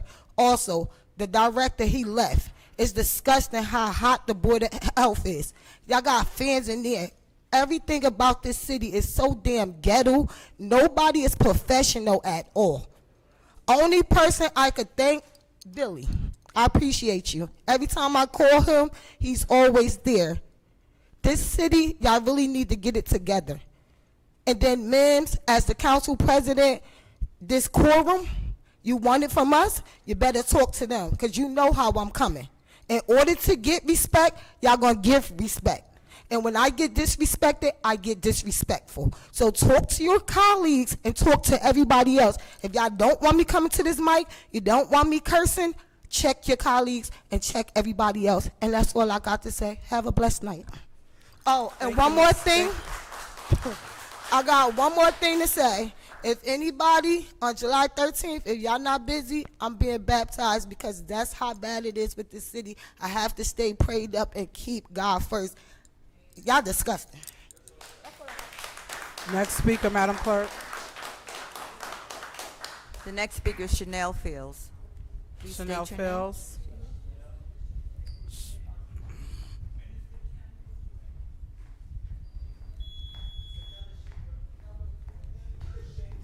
State your name, please. Good evening, Chanel Fields. I was watching the meeting on the way here tonight. I just want to put it on record for everybody. I heard Miss Ruby say it. I heard Mem say it over 30 years ago about school-based. I just really have to put on record, and Mr. Smallwood can back me up. My mother is the founder of Silk City School-Based. She founded that program with Edward Nuno and Nellie Poe. So that it never gets said again, because I'm tired of it. All right, and when she founded that program, it was with the respect of giving youth a safe space to land and to be able to receive good counseling and good guidance. And she's never been honored for it. She's never even asked. In fact, when I brought it to Ms. Rox McCurdy and Mr. Smallwood, they thought she had died. She's very much alive, and she should receive proper credit. I'm doing that tonight and putting it on record because I lost a lot of parenting time because she put a lot of hard work and dedication behind school base. At one point it was at John F. Kennedy, just to give a little history, and then it moved to Ellison Street, and then it moved back to John F. Kennedy. And if you ask me how I know, it's because she created it. Okay, so Dr. Mary Fields McCoy is the founder of Silk City School-Based Program. And my hope is that any money that can be allocated for this program could continue, because our youth definitely need a safe space to land. They can't, a lot of them can't get it at home because the parents are working or too busy trying to heal trauma. So we need to always be here as not just the council, but as community representatives to make sure that our youth always have a safe space to land. Have a good night. Thank you, Ms. Fields. Next speaker, Madam Clerk. Yes, the next speaker is Inverness Santiago. Ivernese. Hi, Ms. Santiago. Please state your name. My name is Ivernese Santiago. I stand here in front of every last one of you. I'm very disappointed with every last one of y'all because my son was murdered 3 years ago. The only one that stood there, and to be honest, was Luis Velez, okay? I have a lot of people that came here, including Ms. Cotton, that she doesn't even remember who I am. How many times I've done say, hi, Ms. Cotton, and you look at me like you don't even know who I am? Okay. Your ward is the worst ward in this city. I'm standing here because I'm gonna run for councilwoman of the 4th ward, because I do fight for my people, and I do feed my people, and I'm here for the people. And again, my son's walk was canceled for this walk for gun violence awareness that the mayor stated last year, the year before, that he was gonna do something for the first week of June. My son's walk was canceled. I don't know why it was canceled, but the money that was, I know for a fact that there's a lot of money involved. And the kids were not given full scholarships and any kind of scholarship. They were given personal checks. The kids, I'm talking for the kids. I did not know that it was going to be canceled. I was never aware of it. No one told me anything about it. I'm here respectfully to talk to you guys. If y'all know me, because a lot of you guys know me outside of this job, I've been walking these grounds for 35 years. I know my city in and out. I know where every last one of y'all live. I care for you guys. I respect every last one of y'all. I want the same respect back. Because if it was your child being murdered by a stray bully because of gun violence, people still hang out and sell drugs in front of my mother's house. I can't even walk upstairs because they won't move for me to go upstairs, okay? Yeah, I've been asking, talking. I even wrote a letter to each and every one of y'all. Y'all ignored it. Y'all didn't respond to it. And then when I cursed out, I get suspended for 2 days without pay. That affected my income, my household, and I can't pay my bills. It's a lot going on. I reached out to y'all for my block, the paving. Then y'all got people, y'all know who I am. Y'all know exactly who I am. I come from the brownstone. That's my real job. That's my real boss, Albert and Tommy Manzo. That's who are my bosses. I don't care about losing this job because I'm always have a job. Y'all understand that? I'm here because the people, the kids, these kids are walking out here with ski masks. It's 90-degree weather. That's probable cause for an officer to pull y'all over to ask why y'all wearing a ski mask. There's no reason why these kids, they're the ones killing, they're the ones robbing, they're the ones, come on, make it make sense, people. I love every last one of y'all, I support every last one of y'all, but I want the same respect that I give y'all, I want it back, okay? And I'm talking for the kids. The kids want to know why that gun violence awareness walk was canceled. I want answers, because the same way like Ms. Camille said, I'm very respectful to every last one of y'all, but I can get ghetto. And I can get real gangster from the streets. And I'm about that life. Please, I'm begging y'all, please, please. Thank you, give Ms. my children answers. Thank you, Ms. Santiago. Please come on, Carl. Next speaker, Madam Clerk. The next speaker is Joel Keys Jr. He is not here. Oh, yes, he is. Mr. Keys. Please state your name.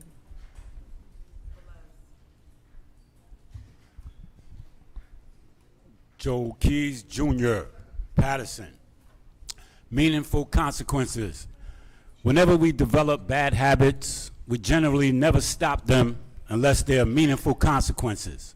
There's a big difference between consequences and meaningful consequences. Consequences may get our attention, but they aren't strong enough to cause us to stop and change the bad habit. On the other hand, meaningful consequences not only get our attention, but are threatening enough to make us stop and change the bad habit. The council has a bad habit of failing to separate the payment of bills, which is their only hope of providing a meaningful defense of the community against redundant corruption by the administration. Regarding meaningful consequences, the council gives the excuse for not separating the payment of bills that if they don't continue to make blanket votes of yes on them, then the local government will shut down. Those are meaningful consequences because they are threatening enough to the council that the members continue to make blanket votes of yes on the payment of bills. I would be remiss if I failed to separate the council members who constantly make blanket votes of yes from the council member who continually votes no, and everybody knows that's Councilman Jackson. I have a question. The threat of the local government shutting down if the council doesn't continue to make blanket votes of yes to the payment of bills is a meaningful consequence of what bad habit? It's not failure to separate the payment of bills. In other words, I begin my speech stating that we don't stop and change bad habits unless there are meaningful consequences. What is the bad habit of the council that shutting down the local government is a meaningful consequence for? Again, it's not failure to separate the payment of bills. I ask because we know that meaningful consequences are a deterrent to bad habits, which means they discourage their continued practice. If the council continues the practice of making blanket votes of yes to the payment of bills, the local government will not shut down. So that is not a deterrent. On the contrary, the council is encouraged to continue the practice of that habit, which are blanket votes of yes on the payment of bills. From that logic, that's not a bad habit. If that's true, then what is the bad habit? I reiterate, the bad habit of the council is failing to separate the payment of bills. In conclusion, the only people who are taken for granted are those who allow themselves to be taken for granted. The council has allowed the administration to take them for granted through the threat of shutting down the local government if blanket votes of yes aren't made on the payment of bills. My final question is, should we continue to buy the perception the council is selling that blanket votes of yes on the payment of bills is not a bad habit that requires meaningful consequences to stop them and change them? Madam Clerk, my vote is no. Thank you. Next speaker, Madam Clerk. The next speaker is Director Dave Gilmore. Dave Gilmore, you. Mr. Gilmore. State your name, please. Thank you. Good evening, Council. I'm going to talk fast because I got a lot to say and 3 minutes ain't enough. But I want to say, first of all, glory to God. I survived a heart attack, an aneurysm, conspiracy to fire me, violated my First Amendment rights to speak like this continues to happen here as well. But I want you to know, September 2nd is coming quick. Federal court, we're going. 5 years, we're going on 6 years I've been waiting to go to court for what they did to me. It's my turn. It's my turn to bring the noise. When they first violated my rights back in 2020 or 21, wherever it was, one person stood up for me. One. That's Councilman Jackson. And I want you to know that. That was Councilman Jackson. One person out of everybody on this council. But most of y'all was still here. At the end of the day, to me, one of the most redeeming qualities of the human being is loyalty. If you're not loyal, you ain't shit. That's how I feel. You understand? I make no bones about it. Loyalty is number one in my book, no matter who it is. You make a commitment, you stick to it. That's it. That's who I am. I'm speaking as personally now, not in my official capacity. But let me tell you something. I'm loyal to that lady right there. I like her. She's a good director. Okay, and I'll do anything for her. I work for her. Some of y'all need to find somebody that you can work for. I'll work for her. She's not a bad person. But at the end of the day, everybody's got to be held accountable for what they do. The city and or the city's lawyer came to federal court 2 weeks ago and petitioned the judge to not have to speak, to not have to do depositions. Denied. They got to come. In the next 2 weeks, if they don't come, we're going for sanctions. I think the letters are already written. But the court date is September 2nd. What you did to me, you're going to pay for that. At the end of the day, I haven't been here much or said anything about it, but my time is coming. It's coming. Civil Service said it was a conspiracy at the highest levels to get rid of me because I found somebody that owed millions of dollars and wouldn't pay when they was getting their permits. People in that office is going to jail. I'm the one that blew the whistle, and I don't care what nobody call me a snitch, whatever you want to call me. I told it to the Attorney General, Office of Public Integrity, DCA, and everybody else that would listen. They're going to jail. That's it. And it's coming. Any day now. Any day. Thank you, Mr. Gilmore. You've been warned. Thank you. Next speaker, Madam Clerk. Next speaker is A. Robertson. A. Robertson. She's coming. Thank you. Please state your name. A. Robertson. Good evening. How's everybody? Just some concerns. Oh, I'm sorry. It's always about the mic, right?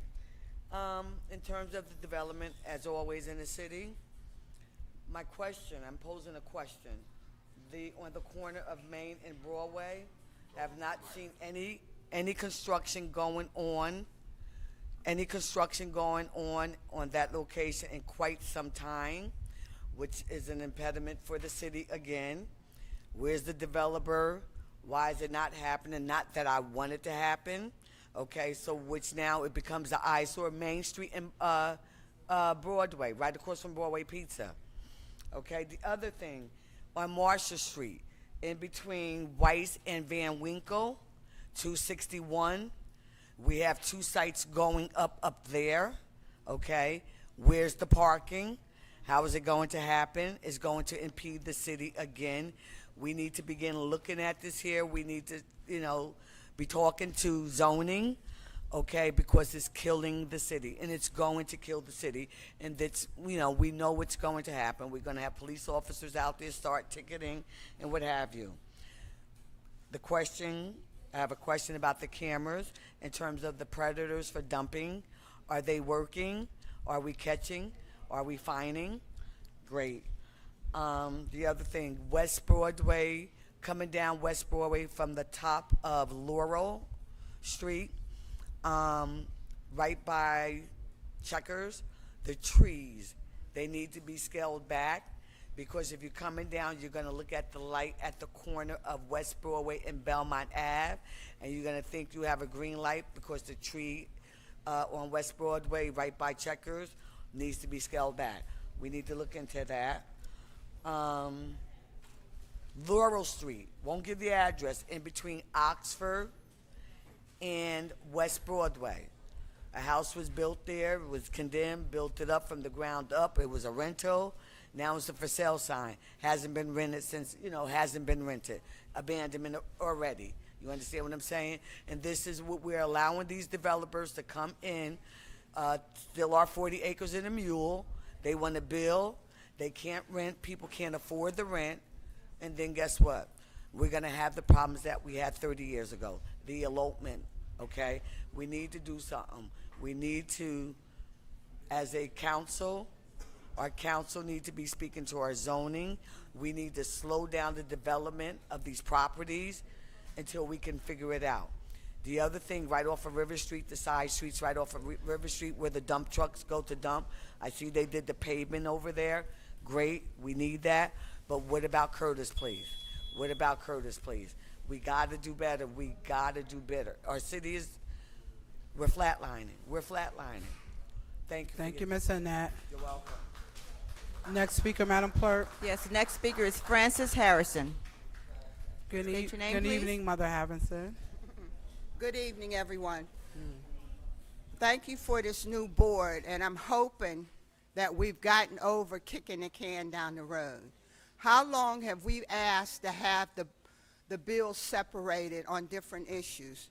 I'm hoping that that's going to happen. I hope you guys get together and realize that there is something that needs to be done about the bill paying, and stop using the excuse that you have to pay the employees.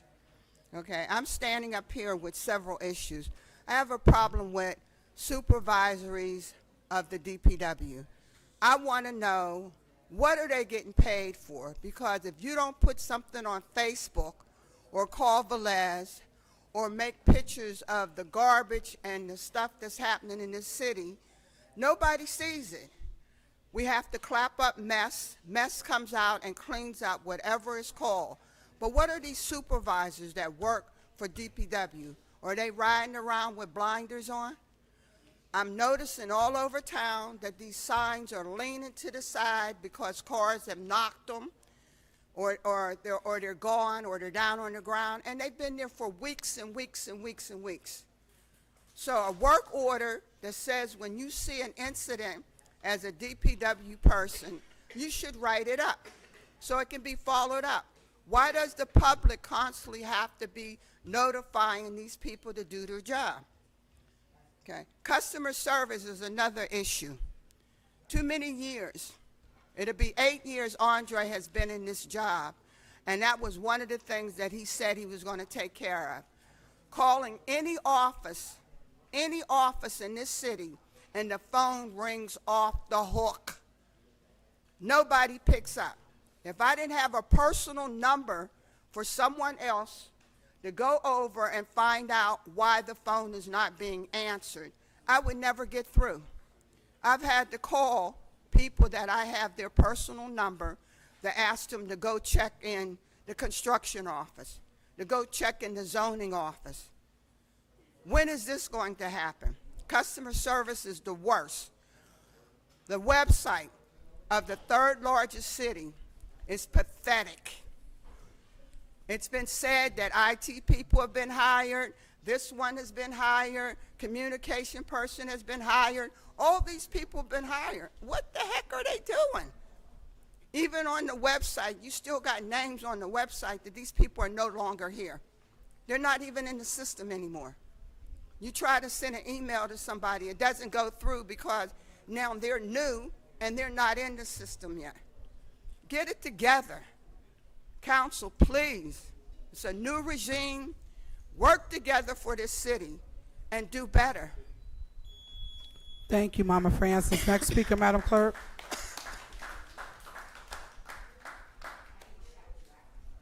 The next speaker is Eddie Olivares. State your name, please, sir. Good evening, Mr. Olivares. Good evening, Paterson. Good evening. You guys don't seem happy to see me, I guess. I'm going to start today with Mr. Velez, as is usually the case. Mr. Velez, please stop dreaming. You're daydreaming. The last meeting you were talking about having Corporation Council do something about me, stopping me from speaking. Not happening. You may think he's stupid, but trust me, he's not. He knows I'm going to sue the city, and he knows he's going to be a defendant on that lawsuit because I'm going to name him personally. I'm going to continue with Alex Mendez. Alex said that the city of Paterson has a terrible reputation for the way that we pay. And I ask, too bad he's not here, but I ask you guys, whose fault is that? You're to blame. It is you. You caused that problem. Mr. Velez also said that the city takes, a lot of time is spent ribbon cutting, but not enough information is forthcoming from the administration. Mr. Velez, the last time I checked, every time I look on Facebook, you are at every one of those ribbon cuttings. So I don't know what the hell you're talking about. He also said that we have to do better with the amount of time that it takes vendors to get paid. 7 months, I think Mr. Velez said. And that it needs to change. Well, Mr. Velez, I got good news for you. It will change. When we get rid of the mayor, it will change. We're going to change it. And so, but, in closing, where's my good friend? We have a new bouncer, and so I got to make sure that I stick to the 3 minutes and not 1 second longer. Guys, every time we have a meeting, we come over here and we plead with you guys. Please do something. The city is filthy. It's dangerous. Parents are afraid to let their kids go outside and play. And some of you have been there for, I don't know how many years. 13, 14, a long time. And it's not getting better. You would think that at some point you would say, well, does it have anything to do with me? Maybe it has something to do with me. Because I've been here for what, 10 years, 15 years, whatever it is. And I would have to make an exception with Mr. Jackson only because he's the one that is always going against you guys. The rest of you working together. In fact, I have a proposition for you and for Alex. The issue with the principal, where he said that if Latinos get involved, they're going to coalesce. I am going to go over there and talk to him. Maybe you should come with me. I will show you. I will hold your hand. I'll tell you how it's done. Thank you. Thank you, Mr. Olivares. Next speaker, Madam Clerk. Next speaker is Elvis Durham. Elvis Durham. Good evening, Mr. Durham. State your name, please. How y'all doing? All right.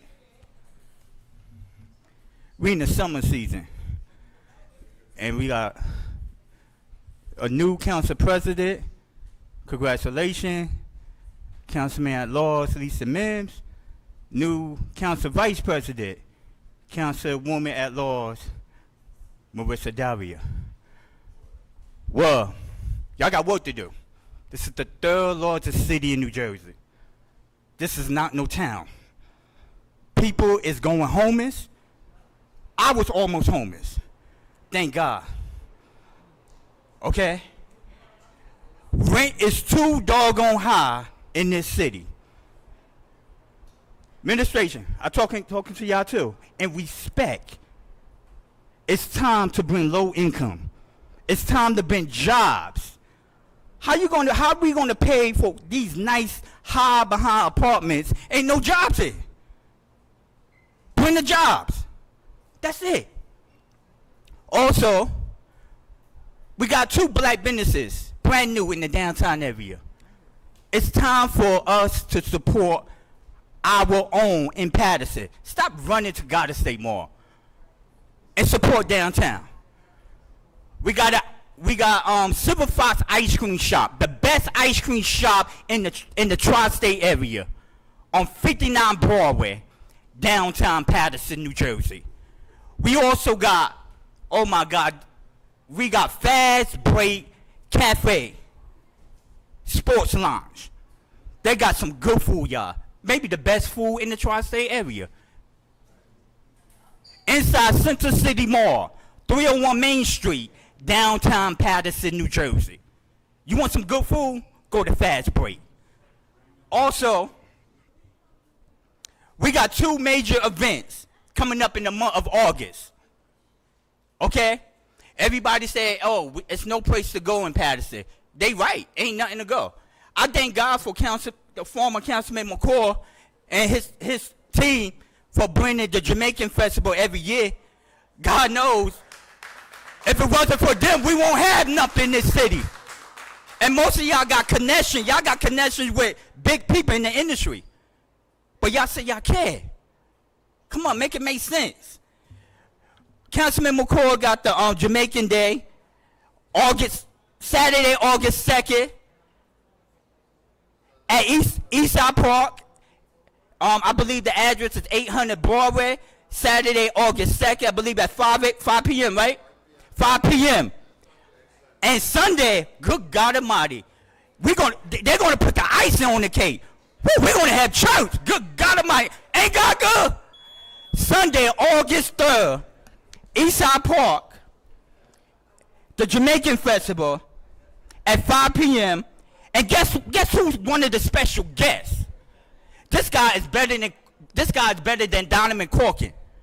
He's better than Donovan Corkin. I'm talking about Corey T. He back there somewhere. He's going to be live in concert. Okay? Thank you, Mr. And Council President, I got one more announcement, and then I'm going to go home. It's hot like a mud in here. Okay? And I don't think y'all can pay my doctor bills. Sioux City Esport.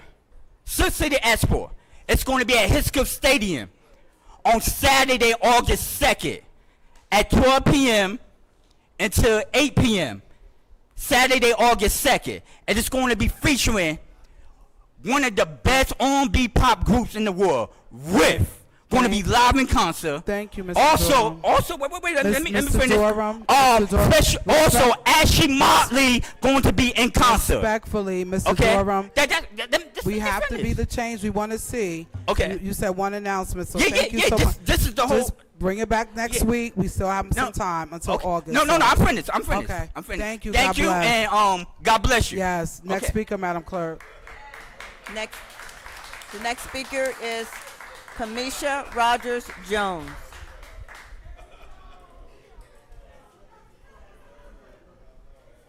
Good State your evening. name, please. It's very warm in here. Good Good evening. evening, everyone. Kamisha Rogers Jones, Paterson, New Jersey, 4th Ward. My auntie wanted me to mention that her recycling didn't get picked up on East 27th between 9th and 10th Avenue. She did call and they told her they would come, but they didn't. So she asked me to mention it public portion today. I'm actually here about a concern in regards to residents. I know we had this issue last year. A young lady that lives downtown Paterson was experiencing a lot of parking tickets. And so I had a resident reach out to me, a few residents reach out to me who live downtown. And they're constantly getting tickets at 8 o'clock, 9 o'clock, early. Not afternoon. We're talking like 9 o'clock, 9:14. They're getting a.m. They're getting these tickets. And so my question, I didn't follow result from the young lady. And so I do have a question for council. I don't know, who would be in charge of this, but was there anything to rectify that? Were residents allowed to get parking permits to park downtown? I know we have the parking lots, but if you see the condition of Paterson, of downtown Paterson, especially at night, for residents to come home at night and try to park in one of those lots, it's not safe for them. You have homeless sitting outside their apartment buildings. It's really downtown. If you ride through downtown after hours, for residents, it's very scary down there. And so I wanted to know, is there a plan in place? I see we have new construction about to happen at the old supermarket down there. You have construction going on right now on Broadway and Main Street for residential living. And what we've seen across the city, residents aren't parking in those lots. So a lot of these developments, the parking lots go empty and residents are parking on the street. So are we considering possibly a permit for residents who live downtown to have that so they're not getting over ticket? I have one young lady, she received 4 tickets in 4 days. And that's just because she lives downtown. And it's 9 a.m. She doesn't have to be to work till 12. She's sleeping. She goes downstairs. She has a ticket at 9:10, 9:14. And so I wanted to know, are we considering those things when we approve the developments for downtown for the residents who will live down there? Because that can be a very, very costly issue. So that was all I had today. Thank you. Thank you, Ms. Kamisha. Next speaker, Madam Clerk. The next speaker is Councilman Bill McCoy. State your name, please. Good evening, Mr. McCoy. Good evening, Council President. Good evening. That has a beautiful ring to it. Congratulations Thank to you, Mr. our McCoy. Council President and our Thank Council you. Vice President. My good friend did a beautiful presentation on our Jamaica Day festival that's coming up. This is my beautiful wife, by the way. Let me be right about that. In another couple of days, on July 16th, we'll be married 42 years. So, if anybody wants the book on how it's done, you can come and check me out. And the day I got married, it was hotter than today, if you can imagine that, in a church that didn't have air conditioning. But yes. So let me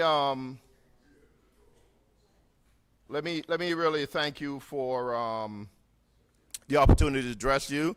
Let me backtrack a little bit and say to Ms. Santiago, I think all of us owe you a set of condolences. That was a heartfelt circumstance. As a victim of violence myself, I was assaulted 2 years ago in front of my house, 2 guys with baseball bats, after they've attacked somebody at my job thinking it was me.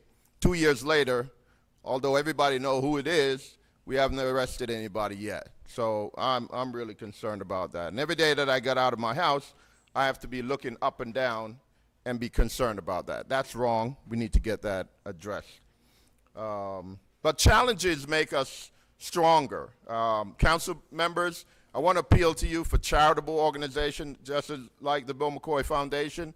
These fees and costs for putting on events for local folks that are free and are given back is really off the chain. The amount of money that we have to be paying, it really is cost prohibitive, and I don't know how many folks are going to be able to keep up with that. So I want to encourage you to let us look at that, make it practical, let it make sense. We are not people that need to be policed out of our minds. We have a great time, we're well attended, and we do well. So for us to be paying almost $20,000 just to get a permit is a little bit unusual. It's stressing on the community, and we're not sure how long we'll be able to do that as a community. We're thankful for local businesses that are giving us some support, but their revenues are tight as well, so they can't be as generous as they need to be, and the costs are just getting too high. So I want to thank you for the opportunity. Look forward to seeing all of you If you promise to come and behave yourself, you're welcome. Those that are not under self-control, we ask that you stay home and chill out. God bless you and be well. Thank you very much. Madam Clerk, next speaker, please. Next speaker is Bilal Hakim.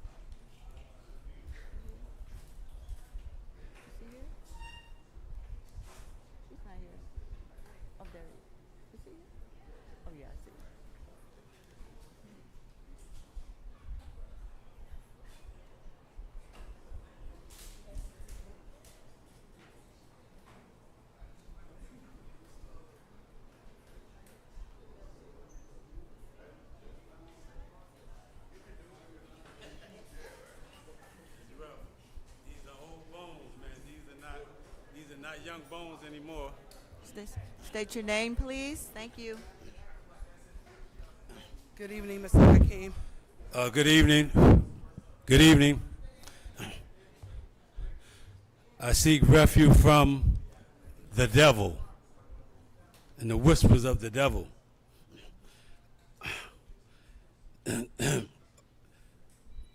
Zoran Mandani, who won the primary in New York, has shook up the country.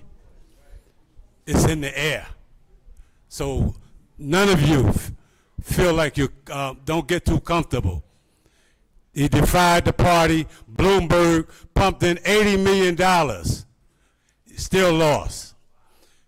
Because although you might be a part of a party that has organization, etc., and money, you don't resonate with the people, you lose. The other thing I want to say is anytime a person that is supposed to uphold the law and administer justice becomes derelict, you undermine the society. And this message goes to you, corporate counsel, because you could have took a stand just like Karen Brown, who was corporate counsel in Newark, when her boss wanted her to go along, to get along, and break the law. Okay? Shame on you. Shame on you. The lady showed a picture of someone that's supposed to be in charge of the school, and a lot of the other machinations that's going on here in the city. Evil, and I wrote this down. Let's talk about how real evil reveals itself. Because real evil does not walk around looking like a monster, okay? It often wears a warm smile, okay? Speaks with a charm and hides behind a carefully curated image of decency. And that's the danger. The most destructive people are rarely obvious. They're persuasive, polished, and socially fluent. They know how to win over a crowd. 90% of the crowd to go against the 5% that can see through all of the BS and disarm the skeptics and paint themselves as the victim while quietly orchestrating someone else's ruin. True evil isn't loud. It's not loud at all. It's calculated. It's manipulative. So be careful what you believe about someone, because sometimes the story being told is coming straight from the source of the problem. Evil is not always the one being talked about. Sometimes it's the polished one with good diction, articulating, doing the talking, and pushing evil. That's all I have to say. Amen. Last speaker, Madam Clerk. Next speaker is Keith Jefferson. He's Keith? not here. Seeing none, move to close. Motion to close by Council Vice President Davila. Second. Second by Councilman Mendez. Roll call to close the public portion.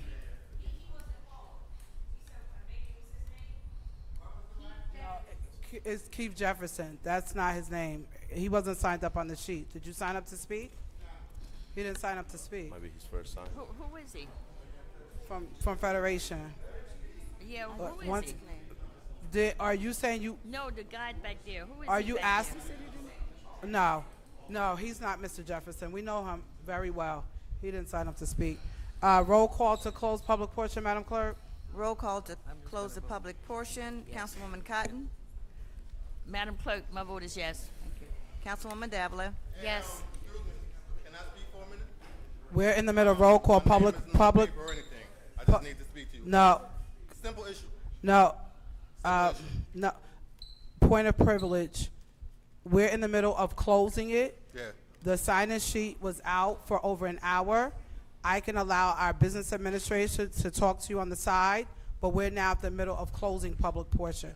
But our business administrator, if you can have a conversation to see what the concern is, he will take your concern. Absolutely it is. Order in the chamber. Can you Something please speak to simple. him? The East Side Can Park. you continue with, he's gonna address you. He's gonna have a conversation. Councilwoman Continue with- Davila. Councilwoman Davila. Your vote? My vote is yes. Thank you. Councilman Jackson. Thank you, Madam Clerk. So I got a long list here. First of all, let me say to Ms. Tooley, sis, I take my hat off to you for your consistent willingness to fight on behalf of your beautiful daughter. And, you know, I'll say this, and this is for all of those like Mr. Rucker, Brother Gilmore, those of us in the community, Brother Bilal, who understand that our community is often mistreated. For this young lady to have been treated the way she was, to be excluded from school, to be removed from school where a parent then has to take legal action and the judge has to say, what the hell is wrong with you, man? You're opening yourself up to litigation, and demand that the young lady be remitted back into school. For another person of color to not have an issue when someone is being bullied, when somebody is being called derogatory names, when someone's being hit on, you know, our children deserve an opportunity to be educated in a environment that's very conducive for their growth. And any person, I don't care if it's one child, Brother Rucker, would love to see you there. Anybody that understands the necessity for fair and equitable treatment should definitely be willing to line up. I know some people are afraid because of their political associations, but I'm never one to be afraid.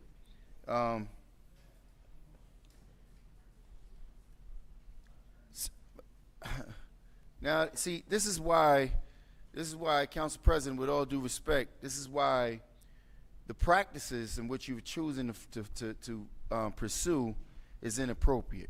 Because right now I got questions for the BA and he's not in the room. Somebody should be present at all times from the BA's office to answer to my questions and my concerns when I have those concerns. We're being stringent on 3 minutes. Somebody comes to the podium, no, you can't speak, you didn't sign the list.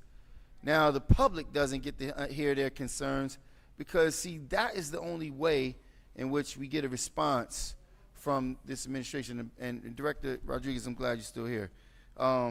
So, Corporation Counsel, maybe you can convey this to the BA because I am going to hold him absolutely accountable for this. I want to know, why was this young lady suspended from her employment for voicing her opinion? I'm going to need you to tell me your story on that, because we consistently believe we can violate people's constitutional rights of expression. While the mayor goes on and has these Facebook Live posts, because I forget where was it? I think it was Mrs. Harrison that talked about, you know, the technicians that we hire in IT, where they're busy running around the city doing ribbon cuttings and doing press conferences and carrying speakers and carrying microphones and crap like that, so we can you know, have these media blitzes while he can go and express and utilize city money, city time, utilize employees that's supposed to be doing something constructive to go do press conferences. That's not appropriate. That's not appropriate, especially when we have people who have their right to express their opinions, their frustration, and we want to falsely use power to try to intimidate them. And I respect you greatly for saying, I don't give a damn about this job, because you can get, you understand that your value is much bigger than that. So I want to find out why. Why were you suspended, and why was the walk canceled? I was told by one of the council members that the walk was canceled by the schools, but the city controls the schools, I mean the streets. So if the schools didn't have a walk, and the family who lost someone who I think would have been better served Corporation Council, instead of running around here fighting against things that's going to cost us money, it would have been much more advantageous for us to sympathize with a family that lost a loved one in our city, and we all should have participated in that walk. But I honestly, I wasn't even aware of it. I didn't know the walk was going on. I don't really get informed, and notice you don't see me at their ribbon cuttings and press conferences. They don't inform me anyway, but not that I would, be eager to attend. So the mayor utilizing these employees for his political gain. Director Rodriguez, and I say this with all due respect, and Mr. BA, you can chime in on this as well, because it seems as if, and I'm not pointing the finger at the director of DPW. Please, everybody understand that, because I understand that he's grossly understaffed. I understand his staff has to work overtime to pick up the pieces on the bulk pickup that the poor negotiations from the administration has caused the city. But it seems as if I have to do a live video in order for garbage to get picked up. And then other council members, say, oh, this was serviced, but it was the live video, so now I got to travel the entire city, and we can all do it together, because as we saw with G, we could do remote access and hit multiple locations, because even 16th was picked up yesterday. Somebody dumped on it again. So my question is, was the landowner fined $10,000 for dumping? See, Joe Keys so graciously talked about, and he educated us on consequences, right? If there is no consequences, you're going to continue to get dumping all over the city. This city is a piece of garbage, man. Every corner there's garbage. You go outside right now and there's garbage, and everybody then turns to the director of DPW requiring him to pick it up, but yet the various divisions in the city is not doing their job when it comes to writing tickets, writing citations, holding people accountable. Grass is 3 feet tall when the city code requires that anything over 6 inches is supposed to be cited. So, Director, was anyone, just a head nod, and was there a fine issued before that garbage was picked up on Bell? Okay. So I want to see a copy of that, because we're gonna definitely need to know we're holding people accountable. So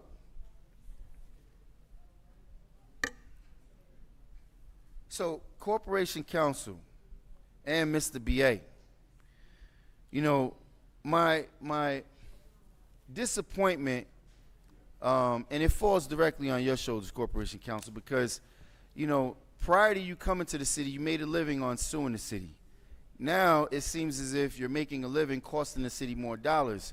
In the case of Mr. Gilmore, where you guys have been fighting over not being deposed, and I know my name is listed, I'm a willing participant, because if we're not willing to be honest and truthful about the series of events that happened, then that's a problem. That when people don't want to come forward and testify, it's because they're trying to hide something. And we saw, as members of this council, sat and watched Mr. Gilmore's constitutional rights be ignored. And what's paralleled is this young lady, I think, Brother Gilmore, you should share your attorney's information with her, because if she was suspended wrongfully for expressing herself while she was not working, we could talk further later, but if you made a post off hours and you weren't at work, there's no way you should have been suspended. And if you were, I'll help in supporting you in taking care of what's necessary. So I'm curious, why are we appealing the decision that was brought upon by the fire department? The state already agreed. They went to arbitration. They commissioned an auditor, and now you guys, Corporation Council, you're putting us further at risk. that's going to cost us additional money. Why not just sit down and negotiate with these men and women who, by the way, saved the lives, never mind the 180 lives that had to be attended to and the 25 that had to be transported to the hospital at Hinchcliffe Stadium when foolishness just put a graduation ceremony in 100-degree weather. But I'm trying to understand, and I want to get an answer, why are we continuously fighting these things that's only going to cost us more money? I know you guys only have 10 months left to be here, and you're going to push the can down the road, but where's the audit? Where's the audit that the fire department, that was commissioned by the fire department? Why hasn't this council seen that audit? Why haven't we had a joint meeting of the whole to discuss this audit? And is it accurate that $500,000 was returned from the police budget due to poor management? I want to have these questions answered. You know, it's very disturbing. You know, I just ask simple questions. I don't really, you know, sit here. Most may say I'm trying to grandstand, but these are things that I'm fighting consistently. And yes, Sister Rogers, first of all, I made sure that tenants, and I got to continuously say this, and please help me, you guys, I need you to help me disseminate this information. It is unlawful for a landlord to charge for parking. No landlord in the city of Paterson should charge for parking. It is unlawful for that to happen. More importantly, when these large-scale buildings receive their permits to build, they're required parking that they have to provide, even if they have to pay the parking authority. They have to provide parking. So I'll be more than interested in sitting down with you to talk about those tenants that's being charged and paying for parking, because there's a responsibility on those owners. But the accountability has to come from this administration. And we see what that's getting us. This administration targets and feeds off of this community, while we make provisions so that developers and investors can make you know, larger sums of money on the backs of people who can barely afford to pay. I mean, as you saw, the provision that I brought forward for the tow company that's charging excess money. We had, you know, council members fighting on behalf of the tow company until we had to unveil that. So I'm not surprised, but I would like to sit down and have a discussion about that. I have one more item, Council President. So listen, and I respect the fact, and I hold a great deal of value and respect for our Director of Economic Development as well. But I tell you what, one thing that I'm entitled to, I expect to get the things I'm entitled to. Corporation Counsel, I've been asking you about reports for quite some time. You have come in and you've assured me that your job, your mission was to make sure that I'm getting the things that I'm entitled to. And if you need me to show it to you, I can show it to you within our charter of where I'm entitled to all reports. When I ask for a report, I don't expect a song and dance. I don't expect the director to tell me, oh, well, we don't have authorization for that. Any entity that exists under the purview of this city, this council has the ability to audit their interactions as well as their fiscal responsibility. This PRC, I want to know what money that has been allocated. I want to see the money that they've been spending. I want to see their budget. When am I going to get this budget? You promised me a few weeks ago you was going to make sure that I get some of these things. I asked you about the stadium. You gave me some excuse. Oh, we can't do this because the schools. I'm tired of hearing excuses. I want to know, when am I going to get these reports that I'm asking for? We're sitting here approving money. You guys have just, through the mayor's office, there was a press conference done for $2.5 million for a professional soccer team that's being spent from the PRC. Where's the outline on how the return is going to be made? How's the city going to receive money back from this investment? If we're investing in the outside business, what's the return on that investment? Just like we invested in this building here. Where's the return on what? Because we could call and utilize it whenever we like. I want to know, how's this money being spent? Who's on there? How is it being voted on? I'm asking for something as simple as what I'm entitled to. So at the end, I would hope for an answer from you on when should I be expecting some of this information. And I'm also expecting an answer on, you know, this arbitration with the fire department. We're continuously putting the city at risk financially. You guys are getting your checks. You guys are getting paid handsomely, and you're putting the city at risk where the taxpayers are going to have to foot this bill. We're going to have to pay a big check to Mr. Gilmore. That's the reality. We're going to be paying a handsome check, and you taking everybody in here out to we're going to go to the ice cream. We're going to go a fast break, and then I want ice cream. And it's on there because they don't care. They don't care.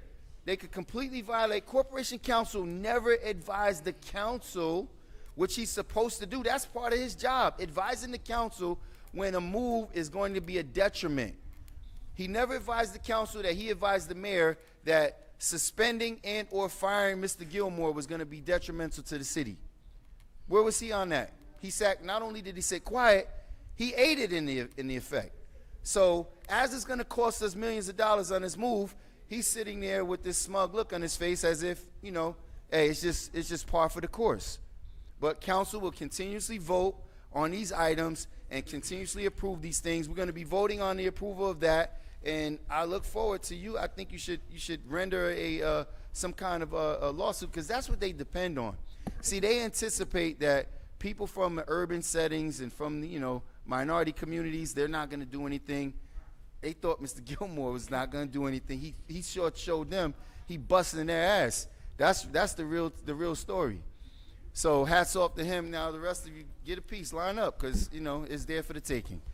Madam Clerk, my vote is yes. Thank you. Thank you, Councilman. Councilman Kalik is not here. Councilman Mendez. Thank you, Madam Clerk. Let me first thank the public for coming and address the council and also address administration. One of the members of the community spoke about the camera, the 80 cameras, and I request a presentation last month, I believe, so I request a presentation from Mr. Ed Bosey. We have $1 million to invest on 80 cameras. Dumping is a legitimate problem in the city of Paterson. We're spending thousands of dollars with DPW, cleaning up and people dumping it again. We have those cameras. We approved that funding over a year ago. We haven't seen the report. We need a report of how many cameras we have working, Director. Let's put that presentation together, Director Billy Rodriguez. I know you're not, Director? I know you're not directly on charge of the camera. Mr. Ed Bowles is on charge of the program. Please, we need a presentation on where we are with that. We need an update, how many cameras are working. As you and I, we see, I'm calling you every day, we have people dumping in every corner of the city of Paterson, in the 3rd Ward, 20 and 34, 6th Avenue, and we know the location. Please, we need that. We approved that money over a year ago, and I have some concern with that project. So the community need to know also as well. Also, the economic development, we have our director here. I'm very happy to see your director. We also know that the DCA is overseeing the building department. We also, as a council, need an update. I need an update on how we're moving forward with the building department. I've been saying this for a couple of years. The building department is one of the departments that could generate a lot of revenue to the city of Paterson, a lot of revenue. If it's being run by the right way. So we need an update on that. We definitely need it. We have people waiting 2-3 years for a permit. We need to know if we resolve that problem. That's important also as well. And let me just say this. If you're running for office, you should not be upset because I don't want to sign your petition, or maybe I need some time. I believe that, your job, your goal should be convincing me that you're the right person for the job, because there's going to be 3 seats open at the school board. So I believe that you should not get upset for that. That's my belief.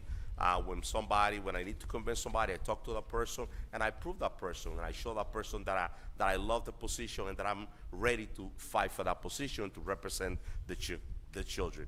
And another note, I try to attend to all the events. People that knows me, you invite me to an event, I do my best. I have 2 businesses that I run, family plus my city council job that I do it with much love and a lot of passion. But on top of that, you see me in the weekend on a different event, you invite me, I'm there. I go to event from the African American community, not because I'm running. I'm not running for anything, but you see me there greeting the people because that's what I have, love for my community. Whoever knows Alex Mendez, you know who I am. You invite me, I'm there, and I greet the people, and I enjoy to be with my Patersonian. That's who I am. I don't use event for political purpose. I just enjoy and respect the people that are there. And another note, Madam President, I think that I would like to encourage you to just be more flexible with the list. I know I haven't seen the gentleman here, but I know that when I was council president, one of my concerns, and the reason why I keep the list open is because I know how people are struggling in the community, and I see people that they try to come here. And I went to another town, and I saw like 3 people at the meeting. I'm like, you know what? I like to see my Paterson resident attending the city council meeting. It was only 3 people in that town. And I see our council meeting, they're full of people. Some come to criticize us, which is okay, but some of the residents, they come to talk about legitimate issues that are affecting our community in terms of safety, the lack of cleanness of the city, the lack of services of the city. We need to hear from you. We definitely need to hear from you. And last but not least, let's pray for our city. Paterson is a great city, and if we work together, we could make Paterson a better place. And in closing, those that know me, they know that I'm not a violent person. I'm a very respectful person, and I could work with any person. I could be able to sit down with anybody on the table and make things done and get the job done. So if you have an incident, there's video, show the video. That's what I'm requesting. And that's my encouragement to any person that got involved with a problem. If you have video footage, show it. God bless you, Paterson. I vote as yes, Madam Clerk. Thank you, Councilman. Councilman Omar? My vote is yes, Madam Clerk. Thank you. Councilman Uden? Good evening, Paterson. Thank you, Madam Clerk. Thank you those who are here in this chamber in this intense heat, and those who are watching us live on YouTube. I thank all of you for your participation in our council meetings. We, the city, are full of potential. We have the people, hardworking people in the city of Paterson, the youth that dreams big. And that's why we see a lot of our community members, they are putting their heart and soul, their effort to bring us together. One of the effort I have to commend Councilman McCoy for putting the event together every year. So we commend you for doing and bringing us together one more time on the 2nd of August and 3rd of August. Thank you very much. So again, so many of our residents, council members speak about the separation of bills every time we vote for, and it's not going anywhere. But one thing I believe that when you're talking about stronger Paterson, it cannot just depend on a shaky financial base. So I want to hear from the Mr. CEO for that. What would happen if we separate the bills? You know, and is he going to take your time, or what's the problem? Because we cannot just talk about something that's not ending up. So we want to hear the strategic point of view from your side, that what would happen if we separate the bills? What's the benefit of keeping as it is? So I'd like to hear from that after we close the public portion. Cameras, as Councilman Mendez mentioned about cameras, we sat down with Mr. Advazi, who was responsible for 77 plus cameras, $1 million that we approved over a year ago. We sat down with him last month, and he's supposed to come here in the council chamber to have a presentation. When I was the DPW chair until last year, we called him, even though it's not part of the DPW fully, but partially. We sat down with him, we learned the progress, where he's standing, and we're expecting all the cameras would be in function by September. So, but we invited him to come to the council chamber and provide the update that what we are doing, how many, what's the software, some of the cameras are installed. For the sake of effectivity, we are not going to mention the locations of every cameras, but residents deserve to know that the functionalities and what's the consequence would be if someone get caught for illegal dumping, which is regular concern in our city. Every part. Even director knows that I sent an email that was last week.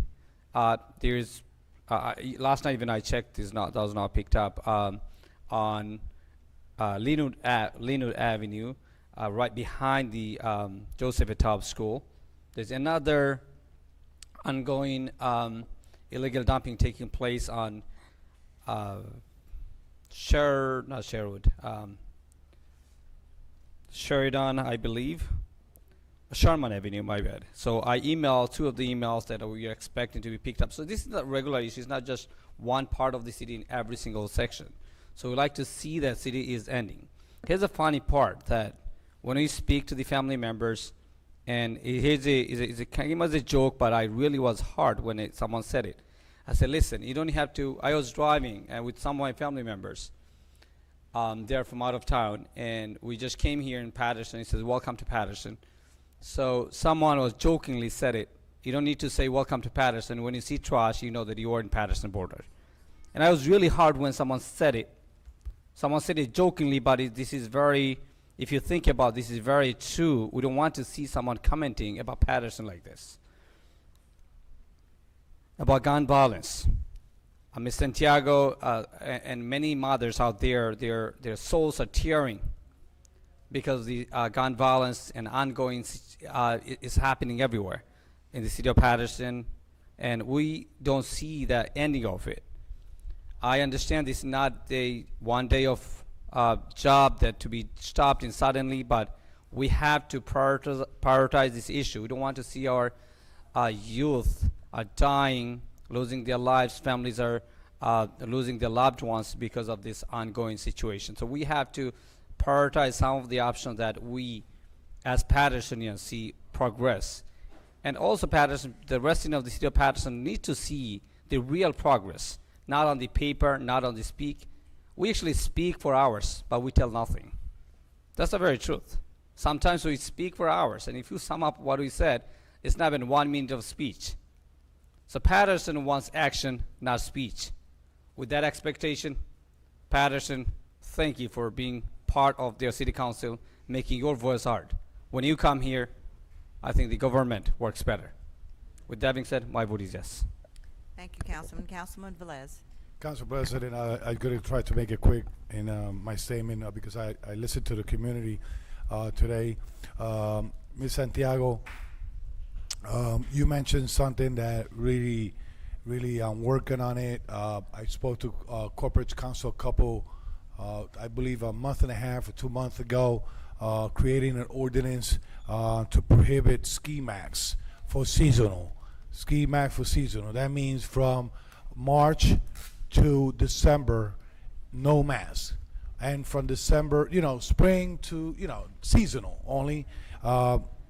That's in the works already. He's looking where the law stands with it. Remember that everything had to go by the law, by the book. We don't want to prohibit people wearing things that they probably using for other things, right? But medical or whatever. But we want to make sure we do it right if we're going to bring things on the book.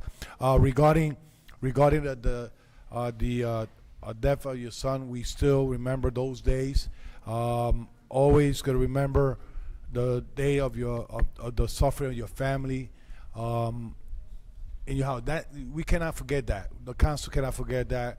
One thing I have to put on the record, because I have to be fair, I recall Councilman Mims and Councilman Ruby Kine go to your house because they reported to me, but you was doing funeral arrangement. Oh, okay. Yeah. Sometimes we have to remind who we are sometimes, and with the amount of, I'm not saying that being, yes, correct, and I respect that. We deal with a lot of people during the day that sometimes we don't even remember who we spoke last day, But in your case, I just want to put on the floor that Councilwoman Mins did, and you confirm it that she was there. But regarding the ski mask, don't get upset when you see this ordinance. Is that people using those ski masks to ride bikes assault people around and do a lot of stuff. So we have to make sure our seniors don't get hurt, our kids don't get hurt. And that's a good initiative moving forward. Also, if Newark spoke about a curfew for juveniles, why are we afraid to do something here? I know we're going to have a lot of people saying, I remember that Joy Torres tried to put the noon for school curfew in that time. And it went down the drain because of some community activists didn't saw it fitted. But I think if you do it right with the right resources that the city needs for those youth and make accountable the parents, it will be good moving down the road. Francis Harris, we need to look at and Mr. Mr. BA, sorry to interrupt you, but she spoke about the customer service on the phone. I don't know. I cannot testify if they are busy in the phone or they are doing other works in other places, but it's really important when they announce that any department are not working, that they send a good robocall, a better one, a good one, saying this department employees was sent home because of heat or whatever, just in case there's residents out there trying to reach that office. They are aware of that. No personnel is in that office, especially the Board of Health Division or whatever, to send a roll call. Due to the weather, this office is going to be closed because of the heat or whatever. You know what I'm saying? Because that's the information the residents have to get daily. They will know what's going on in our city. Mr. Olivares, thank you for highlighting the good work that we do every day in the city, mentioning our work, because whatever he says is that he paying attention that we doing the work. It will not satisfy him no matter what, but we are doing the work for the city of Paterson.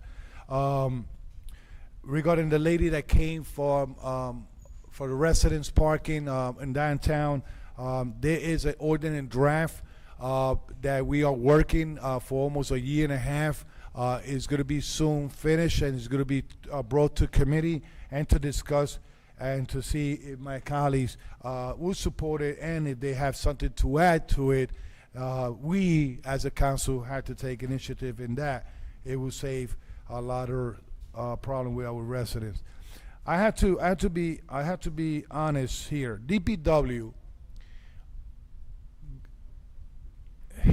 inspectors hits those landlords and tenants with fines when they put the garbage out early, when they don't put it on time, when they don't do recycling, they mix the garbage. They do hit tenants, and they do hit also homeowners, okay? Because the ordinance allows to do it, all right? And our inspectors are so trained to look for information, not dumping, to make sure. No, Councilwoman, yeah, I will wrap it up in a minute. It will be less than 25 minutes. They are trained to give those tickets to those tenants. That corner of Straight Street and 16th Avenue, I could show you more than 10 before and after pictures, okay?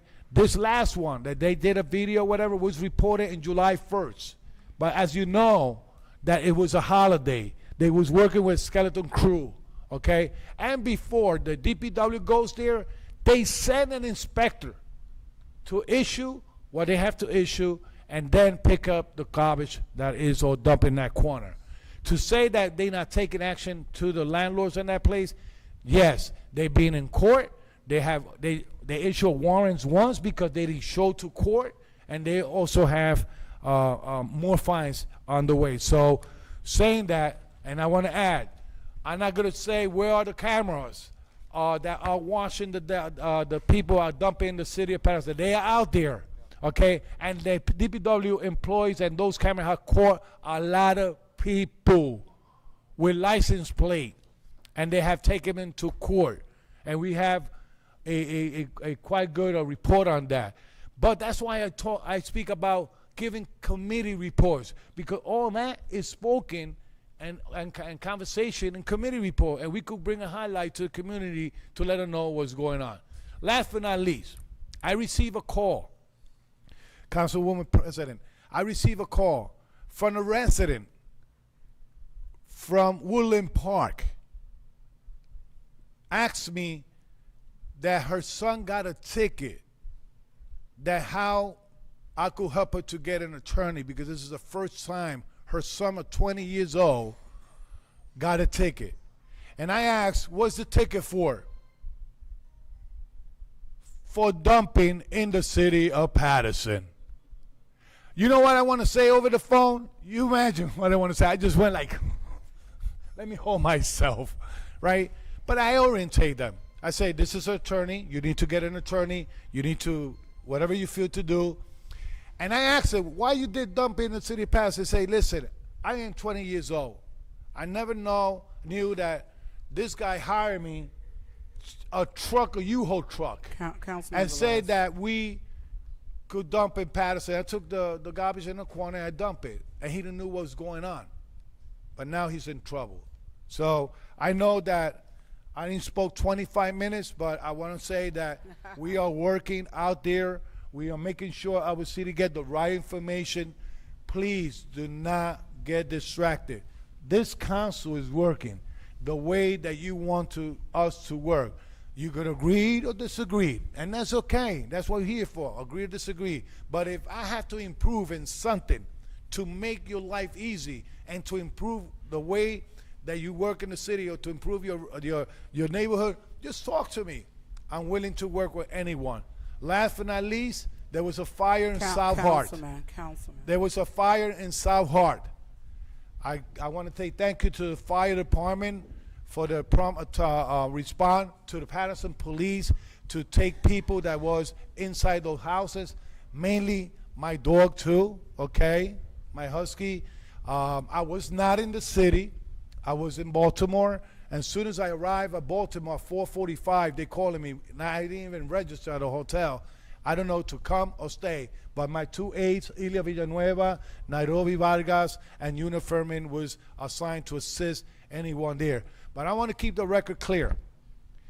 The fire hydrants was working, but the pressure was not enough. So they had to call the Water Commission to pump up the pressure to supply water through Rosa Park and through South Hart to contain that fire. So kudos to them, the work that they did, and I got video from my camera how hard they work in that fire that preserved the life and other residents in the city of Paterson. So thank you, Paterson Fire Department, and thank you for the colleagues that called me right away to make sure we was okay, and pray for the family that got displaced.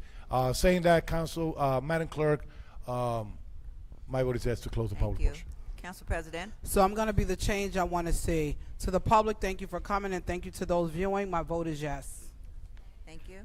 The votes are 8 in favor, 1 absent. The public portion is now closed. Madam Clerk, item number 9 is regular. Okay. Thank you. Item number 10, Udin, would you like that on regular? Your appointment? Discussion. Okay, let's pass. We'll come back to that. Finance items 12 through 7. Finance items 12 through 17 are all on consent. Item 21 is on consent. Council President. Item. No. Council President.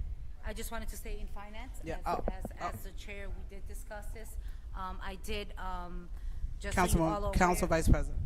Yes, I'm sorry, Council President. So item 12, 13, 14, 15, 16, and 17. 12 is a renewal entertainment show license for Express Service Association. 13 is a renewal of the dance hall for the same association. 14 is addressing the renewal for entertainment show license for Los Cristales Shop Bar. We did have a discussion concerning the 6th Ward and the councilman, and so we moved forward and we were okay. If anyone doesn't have any issues with it, we're going to move forward to put it on consent. The item 15 is a junkyard license to Baker Scrap Metal. That's in the 1st Ward. 16 is a resolution addressing a license for Charles Brown to conduct a picnic.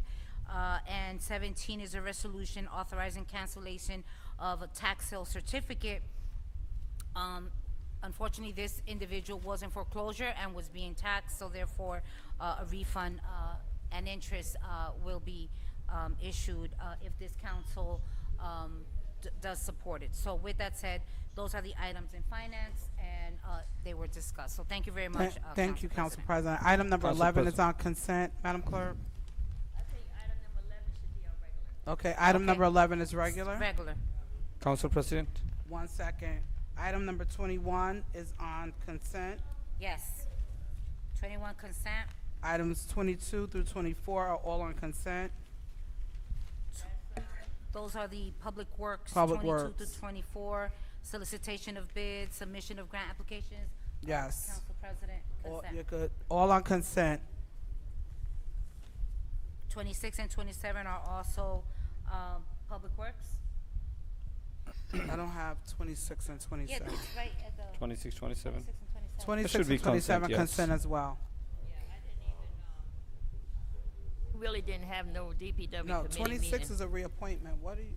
No, 26 is, Additional appropriation. It's appropriation to Paula Sokolsky and Sartor LLC for architectural and engineering design services.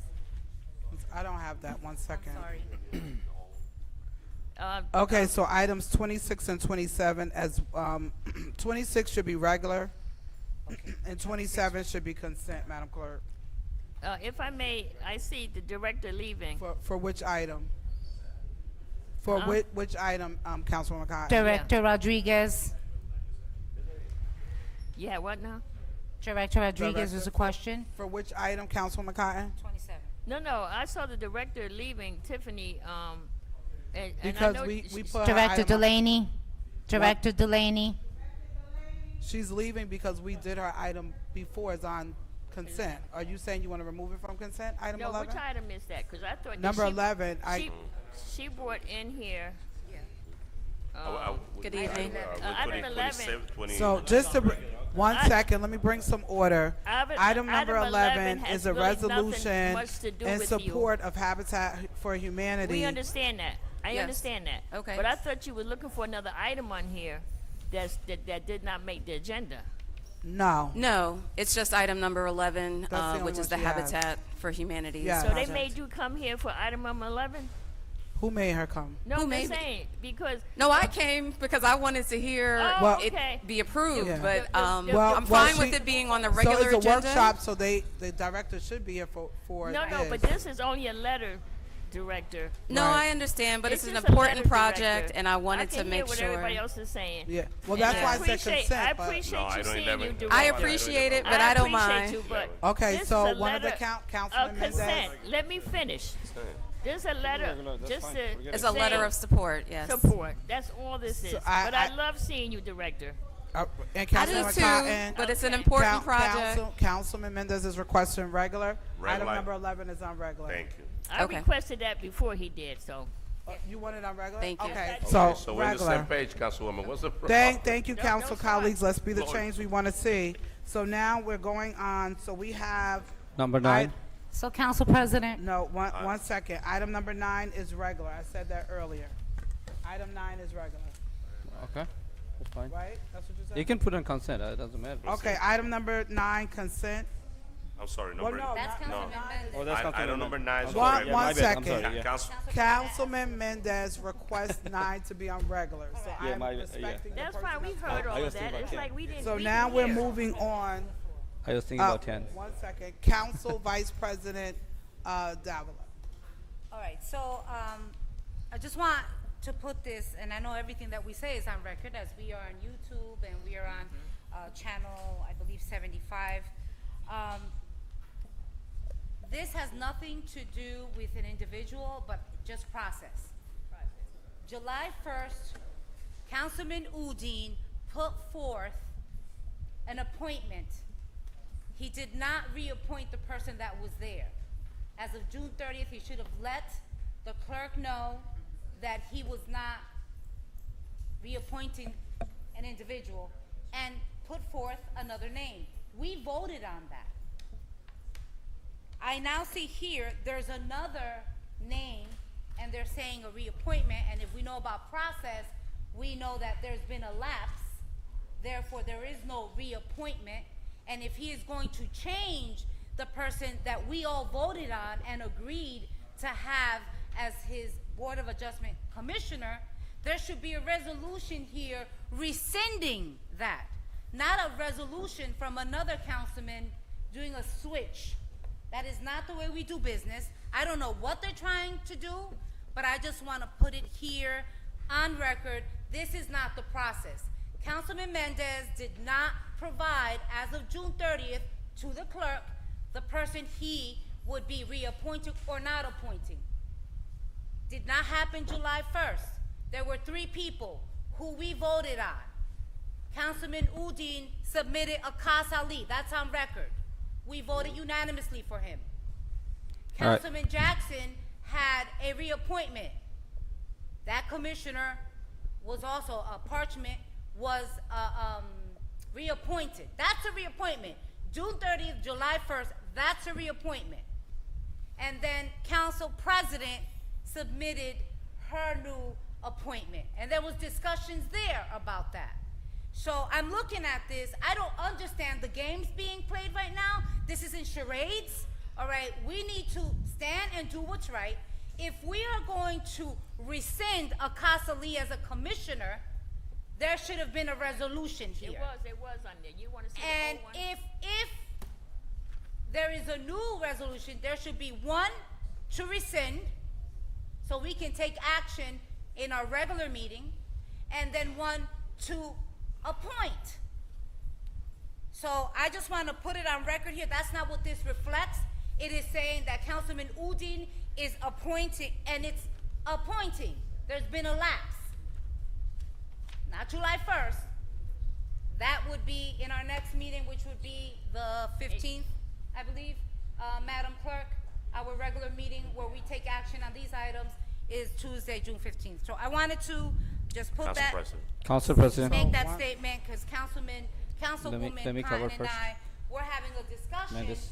And, you know, there seems to be like, I don't understand. And I know that Councilman Udine was upset on July 1st and did walk out after we voted. So I just don't understand what's going on, but wanted to just say that. Council President. Thank you very much, Council One President. second.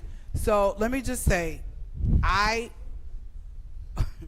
so you are absolutely correct, Council Vice President, in regards to the appointment that was made on that date. I made the recommendation as the president that due to the fact that the sponsorship was changing, that we would amend what was approved, resolution number, whatever is listed here. The resolution would be on here to amend the person sponsoring that person. There's no amendment. Because what happened was, Can't amend. There's no amendment. There's no amendment. Commissioner Barak was previously Udine's person. He adopted Udine's person. He adopted Flavio Rivera's person, who was our former councilman, but it became Udine's person. So on July 1st, Councilman Udine decided he was not going to reappoint him. He was going to appoint Akas Ali.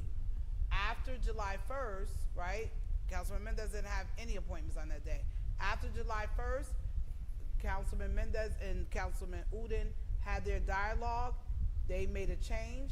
They said, Councilman Udine said, I will reappoint Hector Barak as the person that he adopted from former Councilman Flavio Rivera, and then we would amend the one that was approved just to change the name of the person sponsoring it to reflect that it is now Councilman Mendez who is appointing Akas Ali.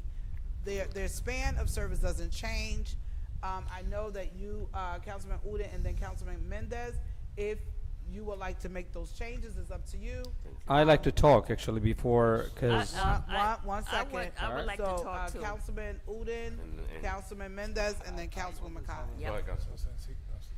Thank you, Council President. So let me clarify something. I am the council member who doesn't really play games. I'm very straightforward, clear with the people, on. and stand on my ground. When it comes, I talk to the Corporation Council for my legal advice, not my council colleagues for any advice. If I need legal advice, directly I reach out to the Corporation Council for information. All right, Paterson, I want you to know this. On the July 1st, I put on the resolution that I'm appointing Akasali as my Board of Adjustment Commissioner. And he was on the day, with the suggestion of the Corporation Council, he was put as the alternate 2. On the same day, the Council President's, Councilman Mims' appointee was recommended for alternate 1. That was July 1st. And that's it. I have no idea what happened afterward. I received, the first call I received from the Council President. All right, can I finish, please? I received a call from Councilman Mims, Council President. Udine, there is, Councilman Mendez is not reappointing his commissioner. He is going to put Barwalt as of his commissioner. So we have to bring the changes, because your appointee is going to be alternate 1, and Mendez commissioner is going to be alternate 2. That was the phone call. I said, okay, can you give me a second? Let me reach out to the Councilman Mendez. I called Councilman Mendez. As a councilman, Commissioner Baralt is sitting in the commission for pretty while, and he's a regular member. And I feel this is unfair to bring him down to an alternate.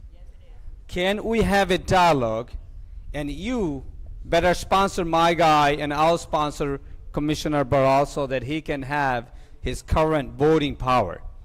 That's exactly what I have done. And I called Corporation Council. Again, I did not just listen to what Councilman Mendez saying or Council President Mims saying. I came in person to the council chamber, had meeting with Corporation Council. As the Corporation Council, what legally has been done, and is perfectly fine. We have to just rescind the commission, the first one, and we have to change it. And that's exactly the reason what happened. If someone tells me that I changed something, no. The first call I received, not from the clerk, because I even called the clerk, I said, certain change came, I should get a call. First call I have received from Council President. Then I reached out to the Councilman Mendez, said, listen, it's really unfair. Someone was sitting in the board for a while, fully voting power. We are putting him down, and I feel this is not fair. So can we change the sponsorship? And that's why we came here today. And I feel this is the right decision according to the experience they are carrying. It's nothing to do with my sponsorship, who I'm sponsoring or not. And after this, we are done. And this is where I'm standing clearly. And again, everything I have done with the discussion with Madam Clerk, Corporation Council, that is go by law, and also with the cooperation of my council colleague Mendez. That's exactly where I was standing. Thank you, Councilman Udine. Before you speak, Please, Council. just a point of clarification. Councilwoman Mims, as the president, did not make the determination that you would switch your person. No, you did not. I did not, but that's what you said. So I'm bringing a point of clarity. Let me be clear. Councilman Mendez put in a request to appoint Akas Ali. That's what he did. And what happened, well, he put in a request to appoint Hector Barak. When you found out that he was no longer a voting member, you chose to change, and so that's what you have to say. Don't say Council President. You got to tell the truth. President. 1 second, Council. So you chose to change and reappoint Commissioner Barak, which I have no issue with. That was your choice. And then to place.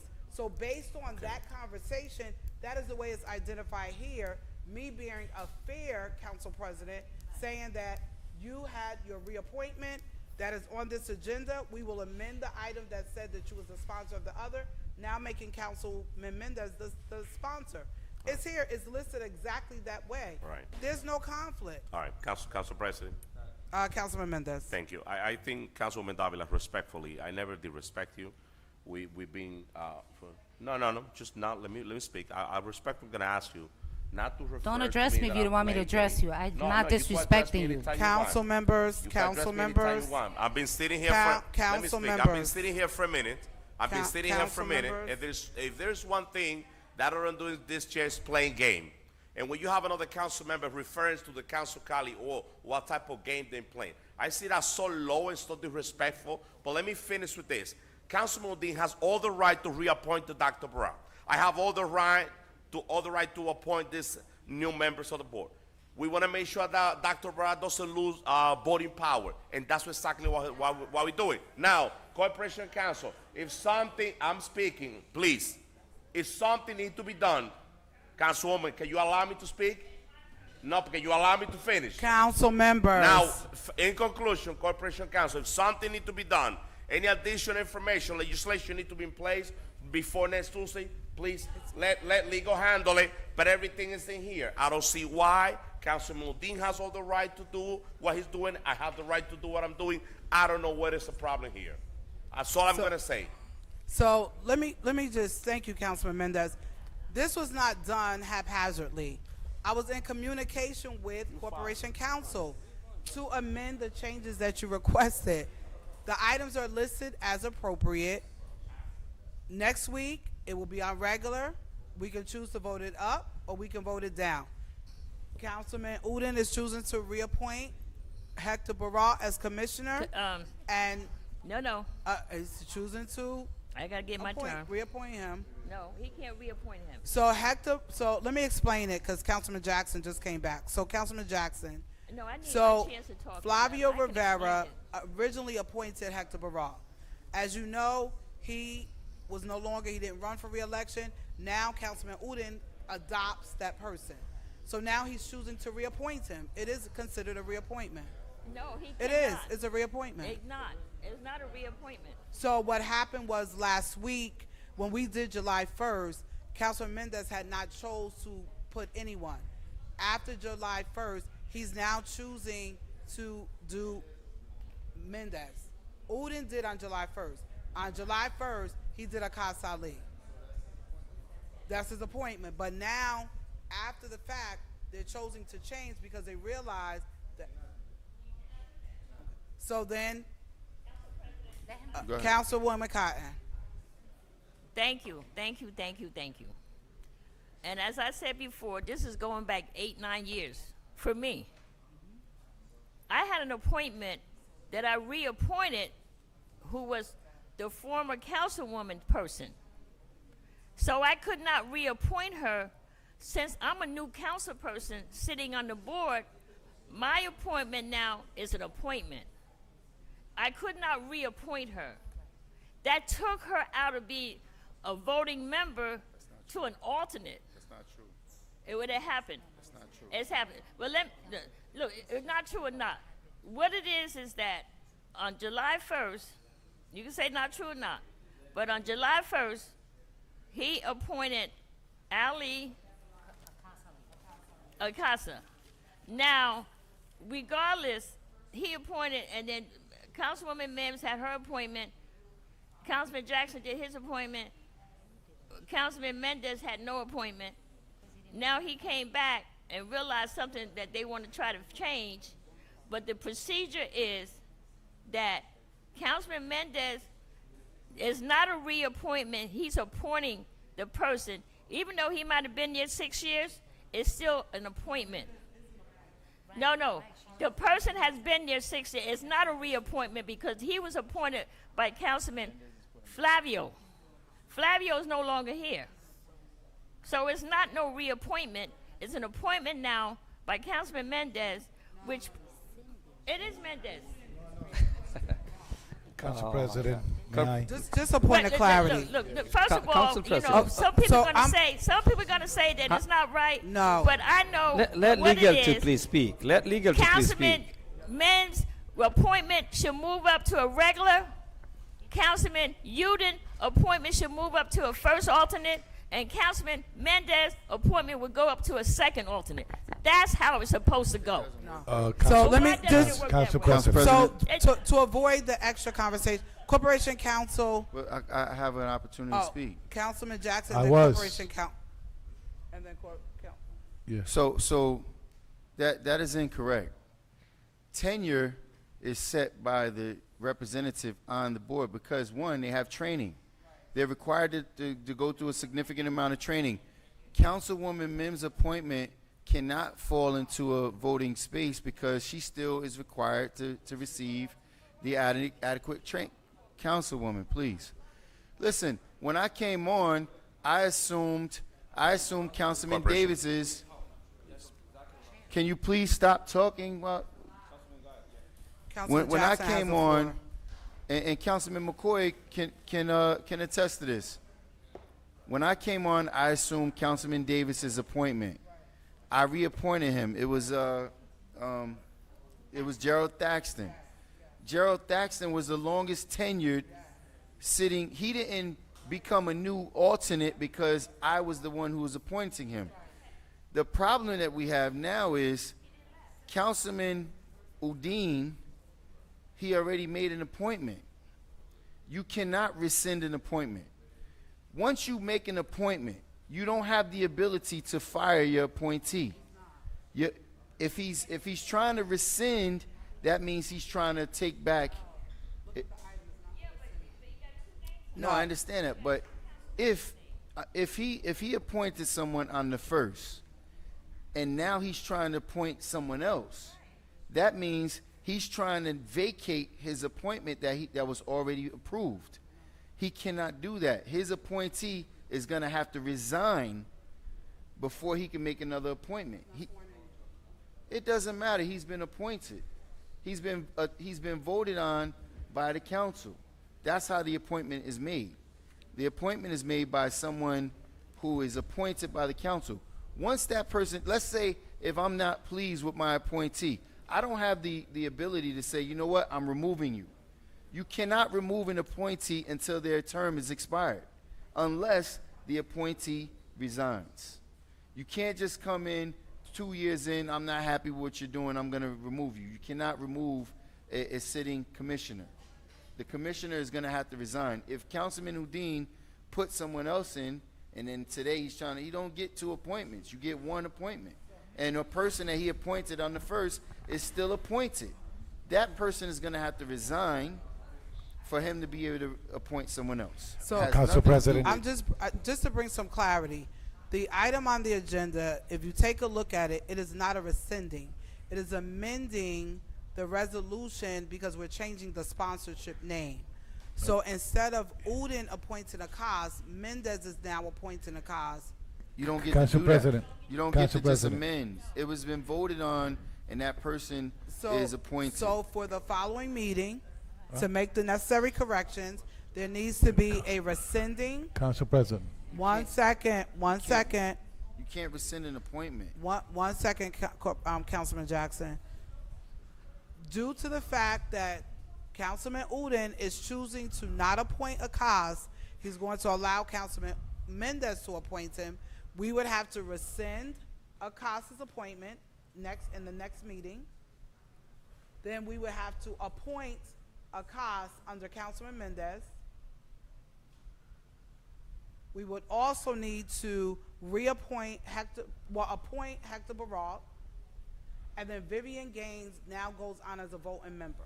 Vivian Gaines is a voting member because you're removing and adding. She does not. She does not. She does not have the training. She does not have the experience. She does. no. Her tenure is not created by a council's vote. Her tenure is created by her Councilman Jackson, tenure. let me A finish. person's tenure on the board is created by their tenure. let me finish. They have to receive training. You just can't go and become a voting member without being trained. What, Madam Councilman Clerk, I need Jackson? you to There pull the are records many. for the last Let 12 me years. count, I want you Councilman to pull the Cotton. records for the last 12 Councilman years. Cotton, 1 second. That is not true. There are many appointments that went on as voting members, so that's not true. Many of the people that are appointed, and I can give you the names, and we can provide the information on the board information. The way the resolutions will read in the next meeting It will be a rescinding of a cost from Councilman Uden as one resolution. It will be an appointing of cost by Councilman Mendez. He will be an alternate 2. The Council President, just clarification. 1 second. It will be appointing of Hector Baral by Uden You don't even have a as resolution an inside here alternate for him. 1, and Vivian Gaines will become a voting member. Council President. First of all, Council President, let me. point of order. Point of Point of order. 1 Council second. President. 1 second. 1 second. Council President. 1 second. Council President. 1 second. I've asked Corporation Counsel, if you can speak at this point. The point of order has to be answered to first. Well, before the point of order, we made the request for Corporation Counsel, but he But was. once I make a point of order, we're not in roll call. Point of order has to be answered But to we're first. in the middle of getting clarity. We're from not in legal. the middle of getting clarity. Can He we was get a off point speaking of to somebody clarification? else. Point of order has to. Can you clarify that the point of order has to be answered to first? Based on Robert Orders of Rules, when we've been waiting for Corporation Counsel to give legal representation, we need to hear that first before the point of order is taken. Corporation that is Counsel, not please. true. That is not Corporation true. Counsel. Thank you, Council President. What I've heard thus far is essentially the policy debate between council as to who council thinks would best serve in what capacity on the board.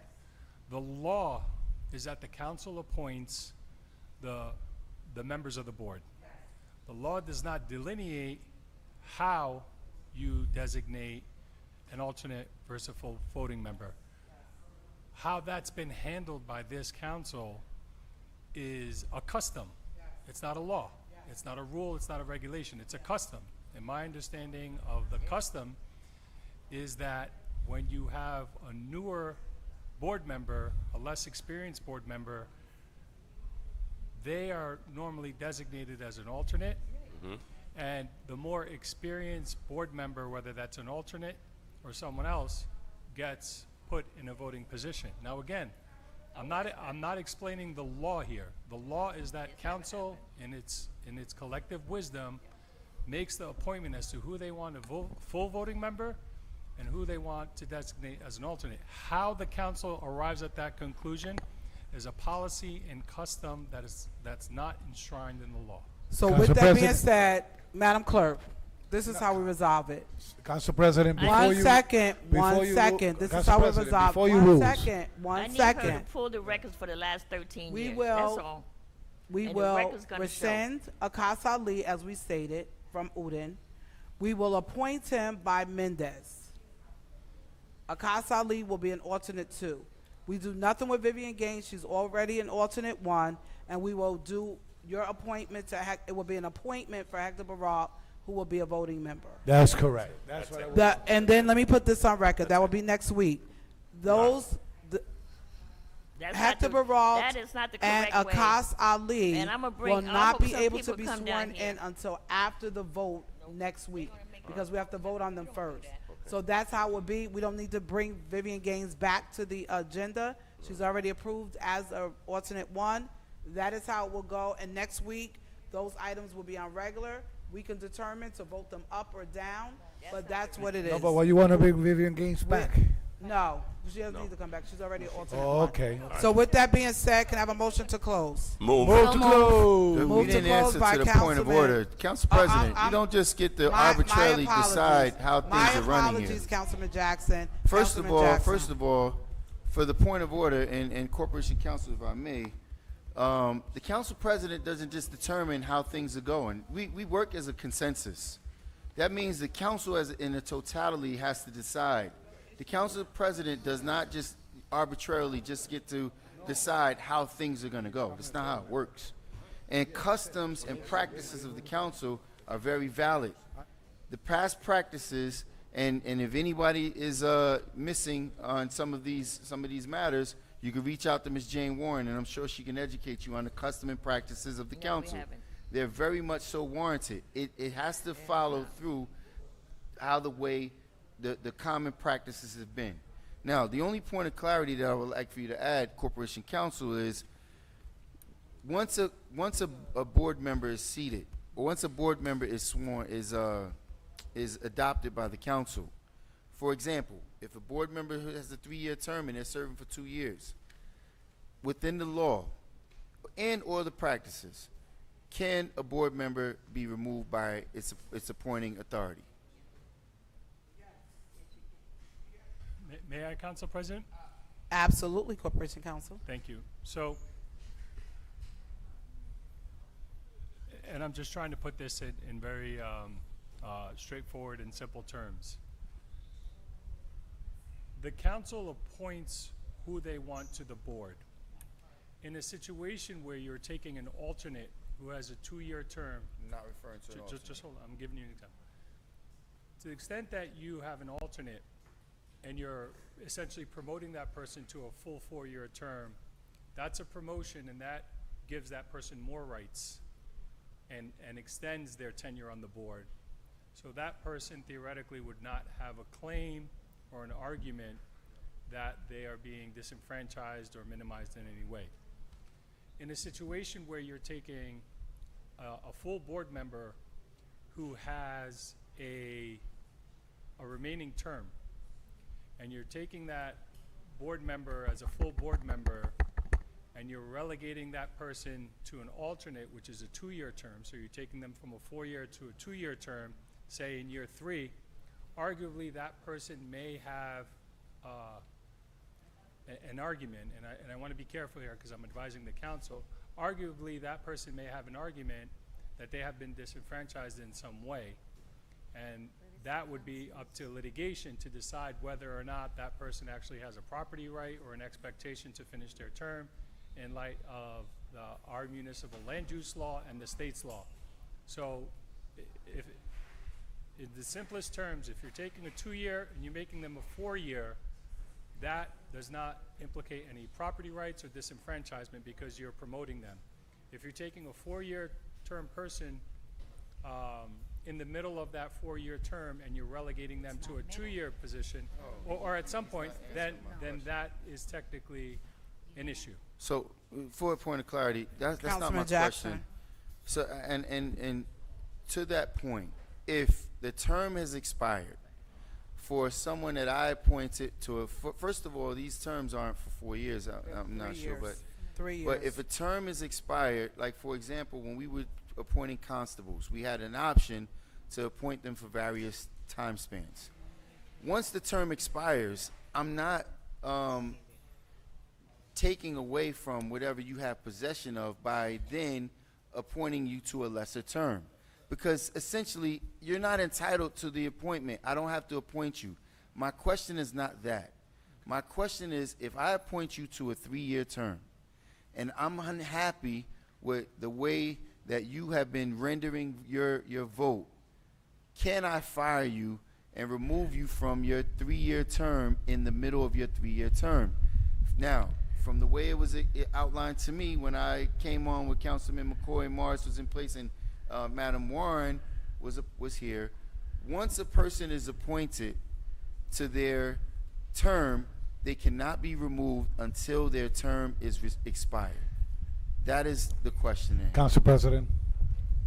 Council President. One second. I'm waiting for an answer from legal. So, in your hypothetical, Councilman Jackson, you are correct initially in that if someone's term has expired, then there's no entitlement or no expectation or right. And that person can be reappointed to an alternate or a full voting member.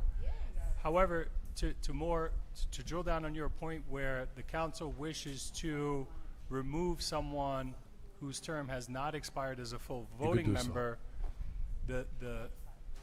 You could do so. His question.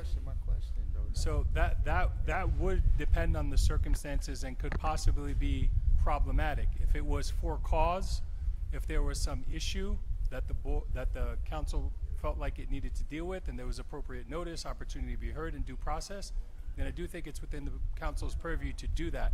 But Correct. just to If the person- unilaterally, if there was cause and associated due process. But if there was no cause or due process and council simply wanted to remove a person in the middle of their full voting term because they were unhappy with decisions, again, I'm advising council, I'm this council's attorney, To put it mildly, that would be problematic. Correct. So Yes. my Thank point you, to you now Corporation today, Counsel. my point today is, on the first, this council voted, Corporation Council, on the first, this council voted to fill Councilman Udin's appointment. So therefore, today, in either rescinding, amending, by any action, this person did not have an opportunity to weigh in on their choice. They were selected. They were voted on by the council. It was approved by the legislative body. Now to change it is, you cannot change it unless, to your point, right? If this person missed a certain number of Councilman meetings, Jackson, or if I may short circuit this. So council as a body makes the appointment. An individual council member can sponsor that person, but it's ultimately council members that make that appointment. So in the situation in which one council member appointed someone as an alternate, and now council wishes to elevate that alternate to a full voting position, that does not implicate the rights that I discussed earlier. no, but Corporation Council, no. First of all, this council doesn't decide who goes into alternate spaces, and no, it's provided by tenure. It's provided by tenure. That is not in the law. We determine who. Okay, understood. Chair. 1 and 2. Okay, fine. But my point is this: if the appointee is serving a 3-year term, and the council takes harm as to remove them after year 1 or after year 2, it is no different than we voted in the majority. He was approved. This person now has expectations. So whatever it is. Oh.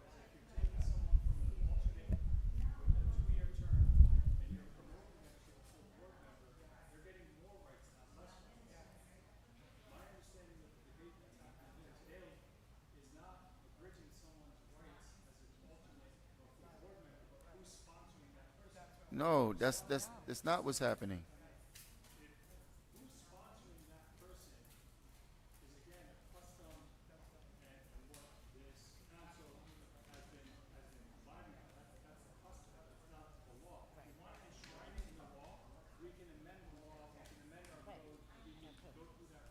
Corporation Council, I believe you're missing the point. If Councilwoman Davila and I have two appointees, and we're both serving, we decide amongst ourselves, we want to switch. I'm going to appoint her appointee, she's going to appoint my appointee, right? And then their positions change based upon how we switch them because of, their tenure was gapped. Then we're disenfranchising that appointee if we're giving them more rights. But what we're doing now, by what was initially talked about, by taking a member of Barot's status from a full voting member to say then his appointment was interrupted, that he was not consecutive, or it was lapsed, then he reduces back down to a. That's what has been happening. It's been happening here.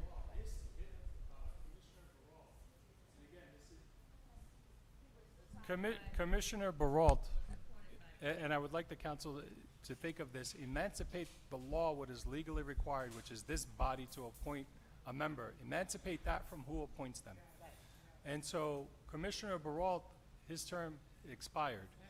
And so at this point, it's the city council as a body that's going to appoint the next person in his position. I've gone over what the council's custom has been, but the council's custom does not give any commissioner more or less rights other than the rights that I have discussed here at length. I understand that, and I yield to that. But my point to you is that as Councilman Udine appointed someone on the first, he cannot rescind that appointment.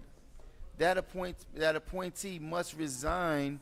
He cannot just pull his appointment. Just like you can't pull it after someone's sitting for a year or 2 years, just the fact that they was already voted in, he cannot just, I take my appointment back. He cannot do that. Yes.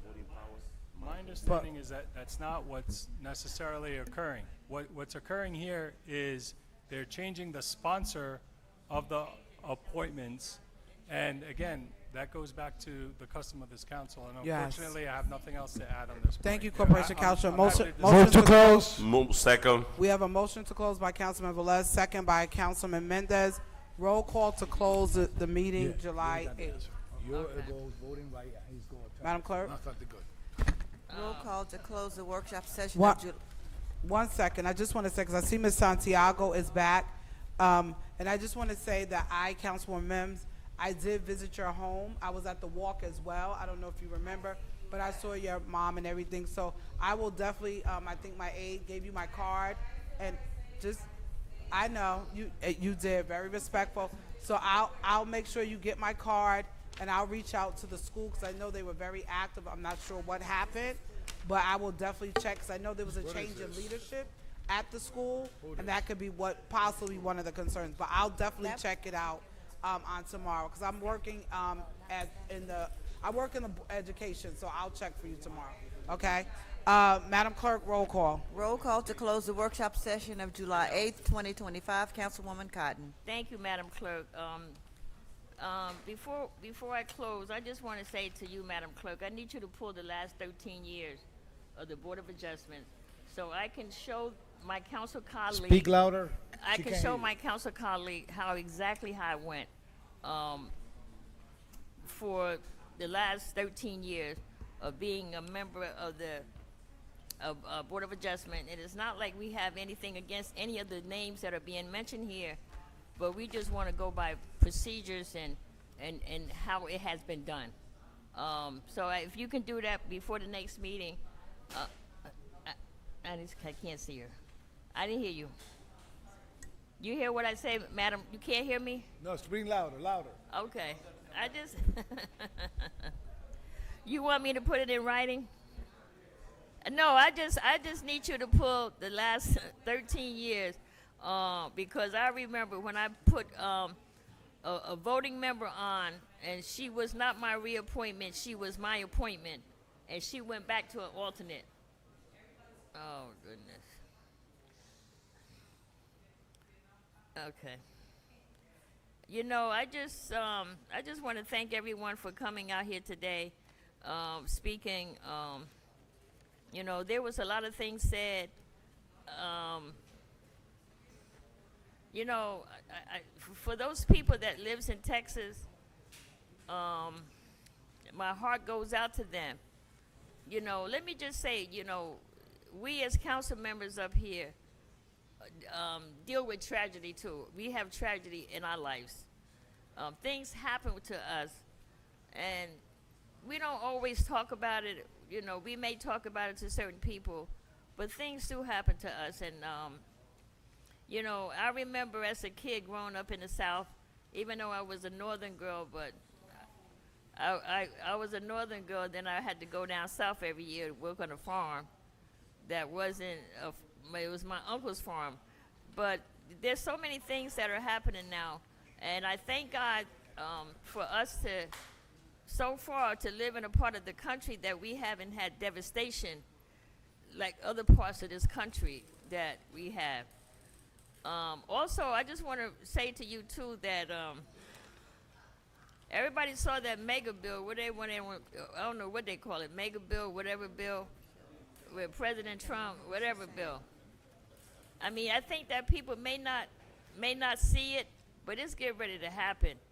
I'm getting ready. I'm getting calls already now about Medicaid, about SNAPs, about so many things that's going to affect us, that the federal government is going to leave it up to the states to designate the money.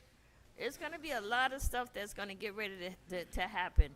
And I just want to say that for family members, I'm telling you, you got to start looking out for your family members, because it's getting ready to go down. It's getting ready to hurt a lot of people with this bill that was just passed, that they fought so hard.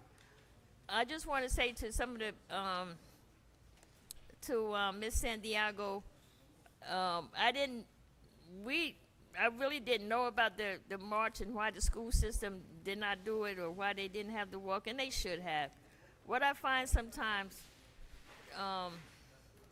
you don't know why things or why people do things or why things happen, but I just want to say I did not know about it. Sometimes people do things I find evil. We have a bunch of evil people out here, and think somebody said it, you smile in your face and then you stab you in the back. And I'm telling you right now, we got a whole lot of that out here now.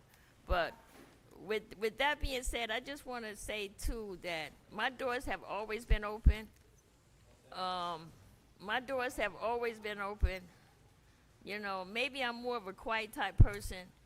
I don't need everybody to know when I do something for someone. I don't need everyone to know. Everyone don't need to know who's having problems out here, who having issues. People really doesn't, they really don't want people to know that. But with that being said, I just want to say also that if you're interested, I'm having my 5th annual Ed Cotton Foundation golf outing on July 28th. If you're interested in coming, please do. There's a lot of things that I think that we can get done together. I was able to stop today before I came to my council meeting. They had a block party on Broadway between Straight Street and Auburn, where the health department, Paterson Health Center, is reopening in that center on Broadway, and they really had a nice block party for the community. There was a lot of people out there. Also, I just want to say, to the family of Durham, the athletic director for Kennedy High School, he passed away. And I just want to say I had the opportunity to go to the hospital to see him. He was in hospice, so I want to give my condolences to the family for him. He was an excellent, wonderful, wonderful, wonderful person. And I always say, you got 30,000 kids in the school district, and you got to try to help as many as you can all the time when you can. With that being said, I want to say thank you for all you out there. Thank you for everyone for everything that you do. It's got to be, we get ready to get for a rough ride. And I don't know if the people understand what's really happening, but we get ready to get hit hard. So with that being said, Madam Clerk, thank you, Madam Clerk. And, people talking about the meetings, you guys don't understand, people don't understand what my clerk and my secretaries go through to do these meetings. You come upstairs at 5 o'clock and you want to add stuff on the agenda. Those are hard things to do. I want to say I appreciate you, Madam Clerk, my secretary Sophia, and my new one Diane. I appreciate you for everything that you do all the time. With that being said, thank you to my corporation counsel, my BA, and my CFO. And I know one thing, I better hear somebody say something when it get to be their turn. You hear me? Thank you. With that being said, I guess I'm feeling some kind of way. People don't know when you're hurting, and I do my best not to hurt people when I know it back in their heart they're being hurt.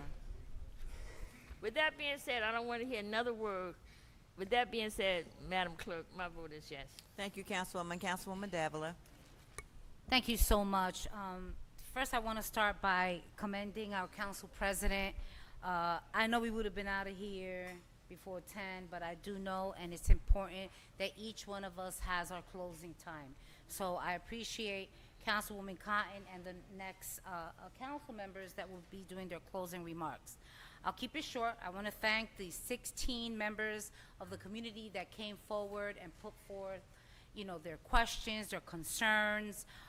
Unfortunately, we don't have the time today to be able to address every person, and I think that if every council person addressed each member, which was 16, we would be here till tomorrow. So to our corporation counsel, to our BA, anything that has to do pertaining to the public, please make sure that, Mr. BA, I'm speaking to you, that it is addressed, and I do know that our clerk and our secretaries are making note of the public's statements. I am very interested and would like an update in regards to this audit of the police and fire. That is very important. As the chair of the Public Safety Committee, I'm not aware of that, so I need to make sure, okay, I need to know what this is all about, in addition to whatever monies had to be given back.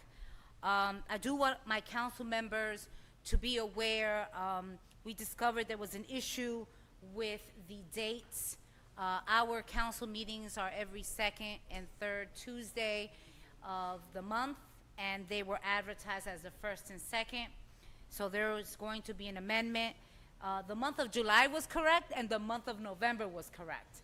But the month of August, to start, August 5th is a Tuesday. That's National Night Out, so be ready to receive the schedule of National Night Out for the city. The second Tuesday, which would be our workshop, is August 12th. And the following would be August 19th. That's the regular. In September, it's September 9th for workshop, September 16th for regular. On Tuesday, in October, October 14th workshop, October, I believe 21st is regular.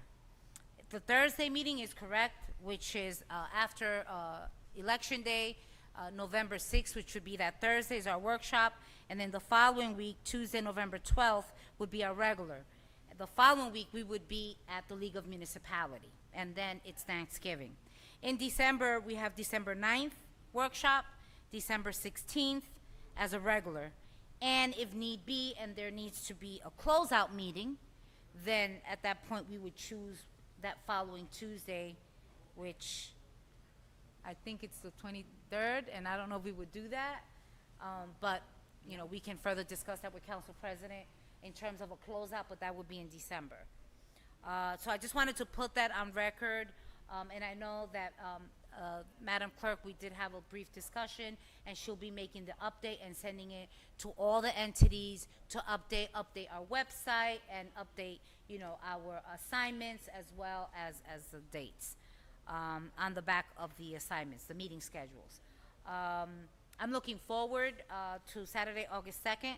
I don't know how many years it's been now that I've been attending Jamaica Day, and I know as the previous Councilman McCoy did say, he welcomed everyone. Councilman Mendez wasn't here, but he said everyone here is invited to come and be part of Jamaica Day on August 2nd.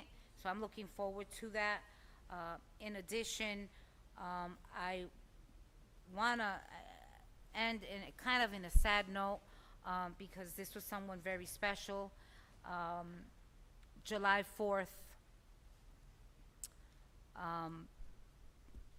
we were right in front of her home. Assemblyman Abdulaziz, myself, Councilman Omar, Commissioner Ramirez, we were right outside Mrs. Prince's house, Brenda Prince. And, you know, the Assemblyman gave her a call. And, you know, it just saddens me to know that the following day she passed away. And so to the entire family, to the friends, to everyone that had a relationship with Ms. Prince, you know, may she rest in peace. I appreciated her. I appreciated her inboxes, her calls when need be. And she was very supportive of me. And she always talked about how she couldn't wait to see Council President Mims and I work together. And as I stated, when do we lift up the white flag to say no more peace, right? And this is what we're supposed to do. And yes, we should hold the administration accountable. I hold them accountable in a different way, and I do it behind closed doors in meetings, and if things don't get taken care of, then you bring it out to the public. So my mom used to say, take care of home, at home, don't bring out the dirty laundry, you know, and I do get it. Sometimes you do need to do that to get things done, and it's unfortunate. So, you know, no mocking to anyone that does it that way, it is my way. It doesn't mean that it's wrong or right. That is how I choose to govern and to address situations and issues. I do not go out personally against anyone. I don't call out people's names out. You know, I did make a statement today. If a council member felt insulted, you know, again, apologies, that was not the case. You know, there are questions, as you heard Councilwoman Cotton, you know, it's been a practice, you know, and she was affected by it. Councilman Kalik was affected by it. And with Councilman Kalik, it was, they said, oh, but it's a lapse in your appointment. There's a lapse, all right? And so, you know, we just can't, for one, do one thing and not for the other. Again, in terms of appointments, it's about the appointment, the process, not about the individual. As a matter of fact, I've heard great things, you know, of Commissioner Barral, and I don't think that there's any issues here pertaining to him. I think it's just the process and the way it was dealt with and gone about. So with that said, there's more I can say, but I just want to say to everyone that has lost a loved one, and just a special shout out to my stepdad, the man that's been in my life since I was 5. On the same day of 4th of July, he had emergency surgery. He almost passed away. He is recuperating. He's been in the hospital. And it really, you know, makes you think about what's really important. And a lot of times we take away from family to do city business, and then we get ridiculed. We get attacked by public. As Councilwoman Cotton said, you don't know who's hurting or what they're going through. And sometimes you don't put it out there neither, because people rejoice. People rejoice when others are hurting and they're down and out. So with that said, Papa viejo, como yo te digo, Dios está contigo y muy pronto te vas a recuperar. And I get it. He's 94. But he said in the hospital, I want to live to be 100. And I hope that God hears his word and his plea, and, you know, he gets better soon. So with that said, Council President, thank you very much. And to all, my vote is yes to close. Thank you, Councilwoman. Councilman Jackson?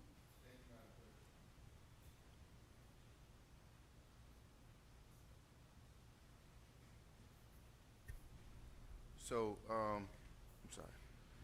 The first thing is, I have a question to the chair. I requested an item be put on the agenda. I requested that item to be put on the agenda last week after it was voted on. And obviously there was some oversight. In fact, I spoke to Corporation Counsel directly and said, look, just have the item put back on the agenda. We can address it.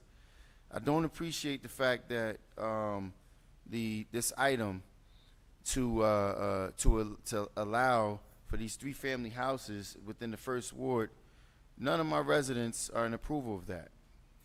None of my residents, and I'm sure there's residents in other wards as well that's not in agreement with that as well. I asked for the item to be placed back on the agenda.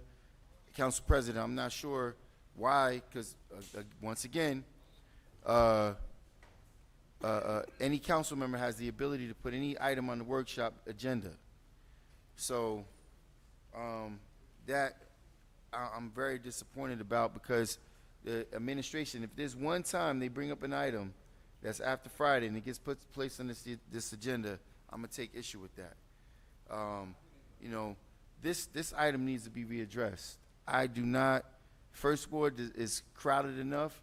We don't need any 3-family houses that's not prepared to propose some kind of parking options for the residents placed in the first ward. We're already enough having a difficult time with parking, and that right there was very, very irresponsible. And Council President, I was very surprised and disappointed to see you as the sponsor of that item, because your name is on the item. Your name is on the item. Yes, it is. Right at the top of the item, it says Councilwoman Mims. It says Lalisa Mims and Louis Velez. No, I did not sponsor that item. I didn't sponsor that item. I didn't sponsor. Here's a guy who could barely read talking about reading the whole package. What level of education did he attain? talking about reading the entire package. I don't need to go through, scrub it line by line to understand that it's not good for my constituency. I don't need to be able to have to scarf through the entire thing. What I do know is it was supported by everyone there. Her name is at the top of the item, and if she wasn't the sponsor, I will apologize for making that claim. But her name is at the top of the item. Councilwoman Khan has a copy. I am not the sponsor.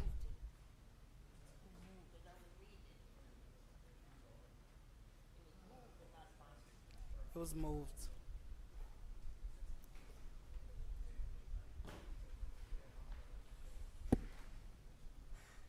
Just don't say nothing about moving. Yes, sir.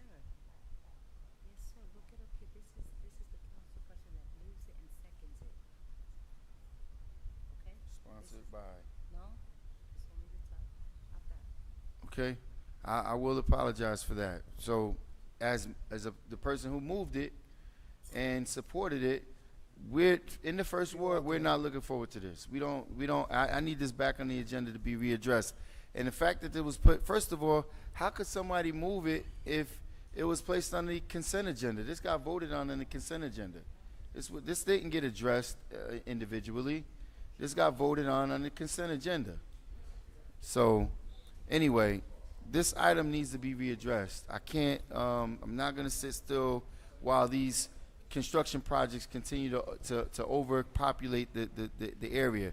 If Councilman Velez wants the Fifth Ward to be that way, and his constituency is supporting him for that, let him make that decision for the Fifth Ward. But in the First Ward, we don't. This is not what we need. 3 family houses on a 25 by 100 with no parking requirements, no setback requirements, minimal setback requirements, 3 foot on the sides. This is not something that the city needs at this time. With that being said, Madam Clerk, my vote is yes. Thank you, Councilman. Councilman Mendez. Thank you, Madam Clerk. Once again, members of the public, thank you for just getting into this council chamber. Not actually the council chamber, but the TV studio. Well, I hope to get back at the council chamber on the next regular meeting. Just a thank you for being involved. I visited another municipality in the state of New Jersey, and I just saw 3 people at the council meeting. And I'm like, I feel happy when I see the community that address the council and the administration with legitimate issues that affect our community. Once again, to the administration, I really want to look into all those cameras. Dumping, it's affecting the city. The city, it's filthy. It's just out of control. It's not only one area, it's all over Paterson. So we got to get those cameras on those right spot. We clean by the supermarket, by Levy section. DPW spend half a day, almost a full day cleaning all the debris and the garbage that they dump there. Now they dumping again. That's a section, that's a location that we need a camera there to catch those people. I feel very excited, and I feel very pleased to be able to bring that legislation to the floor to increase the fine to up to $10,000 for people that are dumping in the city of Paterson. If you see something, say something, please. Collectively, we got to get this done. God bless you, Paterson. Thank you, Councilor Cali. My vote is yes. Thank you, Councilman. Councilman Omar. I'll be brief as well. I want to thank the public for coming out here today and speaking to us on all these matters. And also, I just want to reiterate what Councilman Davila said. I want to send my heartfelt condolences to the Prince family. Brenda Prince was I only met her one time, but in that first impression, she really did leave a mark on me. And some of her words were, "If you ever need anything, don't hesitate to call." And unfortunately, she passed away. I want to send my condolences to her family, and thank you guys all for coming here today. I appreciate it. My vote is yes. Thank you, Councilman. Councilman Udine. Thank you, Madam Clerk. Paterson, again, we are grateful to allowing to serve you. And again, we like to see more productive conversation. We like to see that we are fighting for you, not our personal problems, our personal issues and egos. Hope one day we can just keep our personal issues away and fight for the residents of the city of Paterson. I always expect that. I'm very optimistic that Paterson will be in the right direction. There are two big losses in our community, as my council colleague mentioned about Mr. Brenda Prince. Sincerely sorry to the family, and we pray for her departed soul. But at the same time, we lost Coach Scott Durham at JFK High School last week as well. So we are regrettably sorry for his loss. We pray for his departed soul and condolences to the families. Paterson, have a wonderful night. My vote is yes, Madam Clerk. Thank you, Councilman. Councilman Velez. Also, I want to say my condolences to the Prince family, Brenda.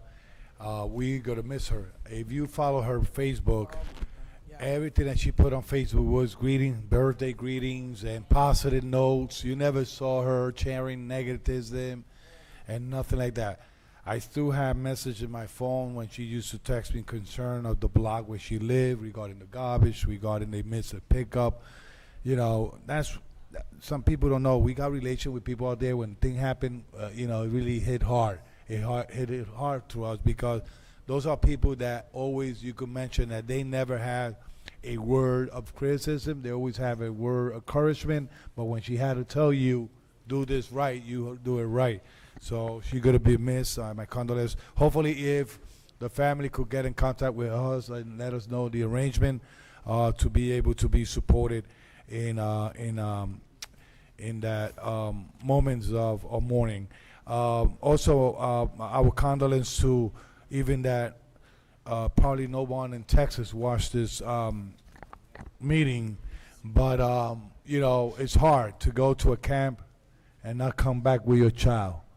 And it's hard. It's more than 100+ families. People lost their life, and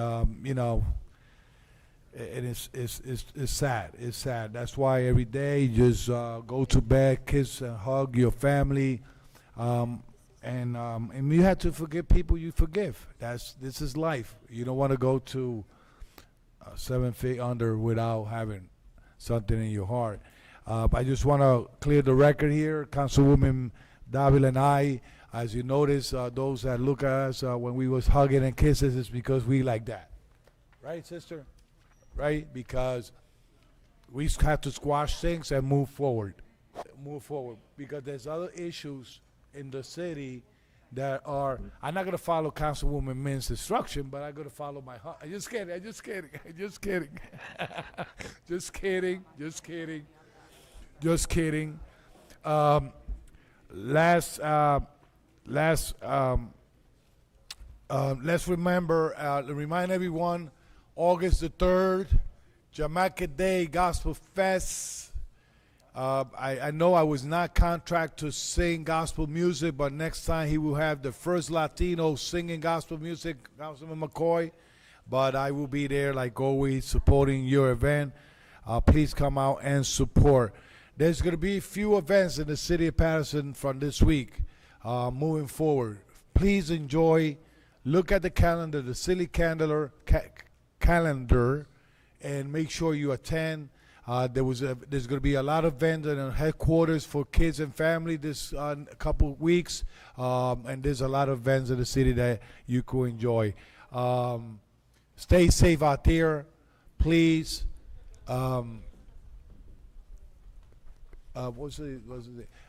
Corporate Council, there's an issue. The Board of Health, we had a good meeting with all the some of the food truck owners. The more likely the issue was with PD, not with the Board of Health. That's what they expressed. But I encourage them, please, if you're going to use residential, the ordinance states that you cannot be in residential area. If you're going to be in a place that you're allowed to be, please do not park close to the crosswalk or any fire hydrants or any bus stop. That is a police matter, and if they call it in, police will take care of those issues. Police are not health inspectors, but they will take care if there's nonsense, if there's a fight in front of your food truck, or there's any complaint about parking in a yellow zone or whatever. and they will take care of that. So moving forward, I know we're gonna work together for be able to bring benefit to them. The small business that are in the city of Paterson, we had to support them quite good. Hopefully, Mr. BA, we spent almost more than $500,000 for the unit, AC unit, in the city hall. Hopefully next week we be there. The chairs are more comfortable than this one. The microphone works better. IT has invested a lot of money, and also Gonzalez also is comfortable working from there. He got all the equipment there. I know that equipment had to be updated. Ryan, please look into that for have a better transmission into our city. Madam Clerk, let's keep on praying for Madam Clerk, okay, and making sure that God is in control of everything. Thank you, Council President, for the ward members and all the committees that I have. I try to do my best. I don't need title. What I need is to work. Once again, last but not least, thank you to the fire department and to the police department for responding at that third alarm, second alarm fire in the 5th Ward. And we're here to serve. Thank you, Council President, saying that we came out early. We came before 12 midnight. God bless you. Good night. My vote is yes. Thank you, Councilman. Council President? So to the public that was present and in person, thank you so much for participating. I also want to just apologize. I know it was a bit of an inconvenience to be here at 77 Ellison Street, but your health is always a priority. It was not just air conditioning. There was another concern that needs to be resolved. We're being told that it will be repaired and totally resolved by this Friday. So prayerfully, we will be back in the chambers on Tuesday. So I want to dispel the rumor. City Council members, you all have your committee assignments. Please make sure you set your meetings and let the secretaries know so that you can start scheduling your meetings with your committee members so you can give out reports in our council meeting. To the Klein family, former Councilman Klein, praying for his family, his wife who's sick, we're praying for her. My sorority sister, praying for Scott Durham and his family, and also Ms. Brenda Prince, and anyone who has lost a loved one or someone that is sick or in a place of need of prayer. We pray for them. Also, congratulations to Kia. She is now a licensed funeral director here. She got her license certificate today. Congratulations to Kia.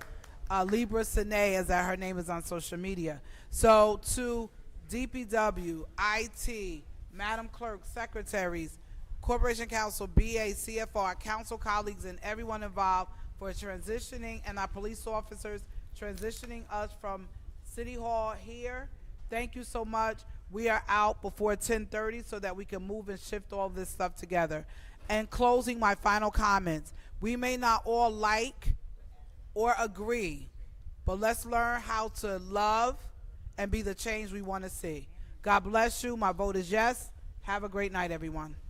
Thank you. The votes are 8 in favor, 1 absent. The workshop session of July 8, 2025 is hereby adjourned. Good night, everyone.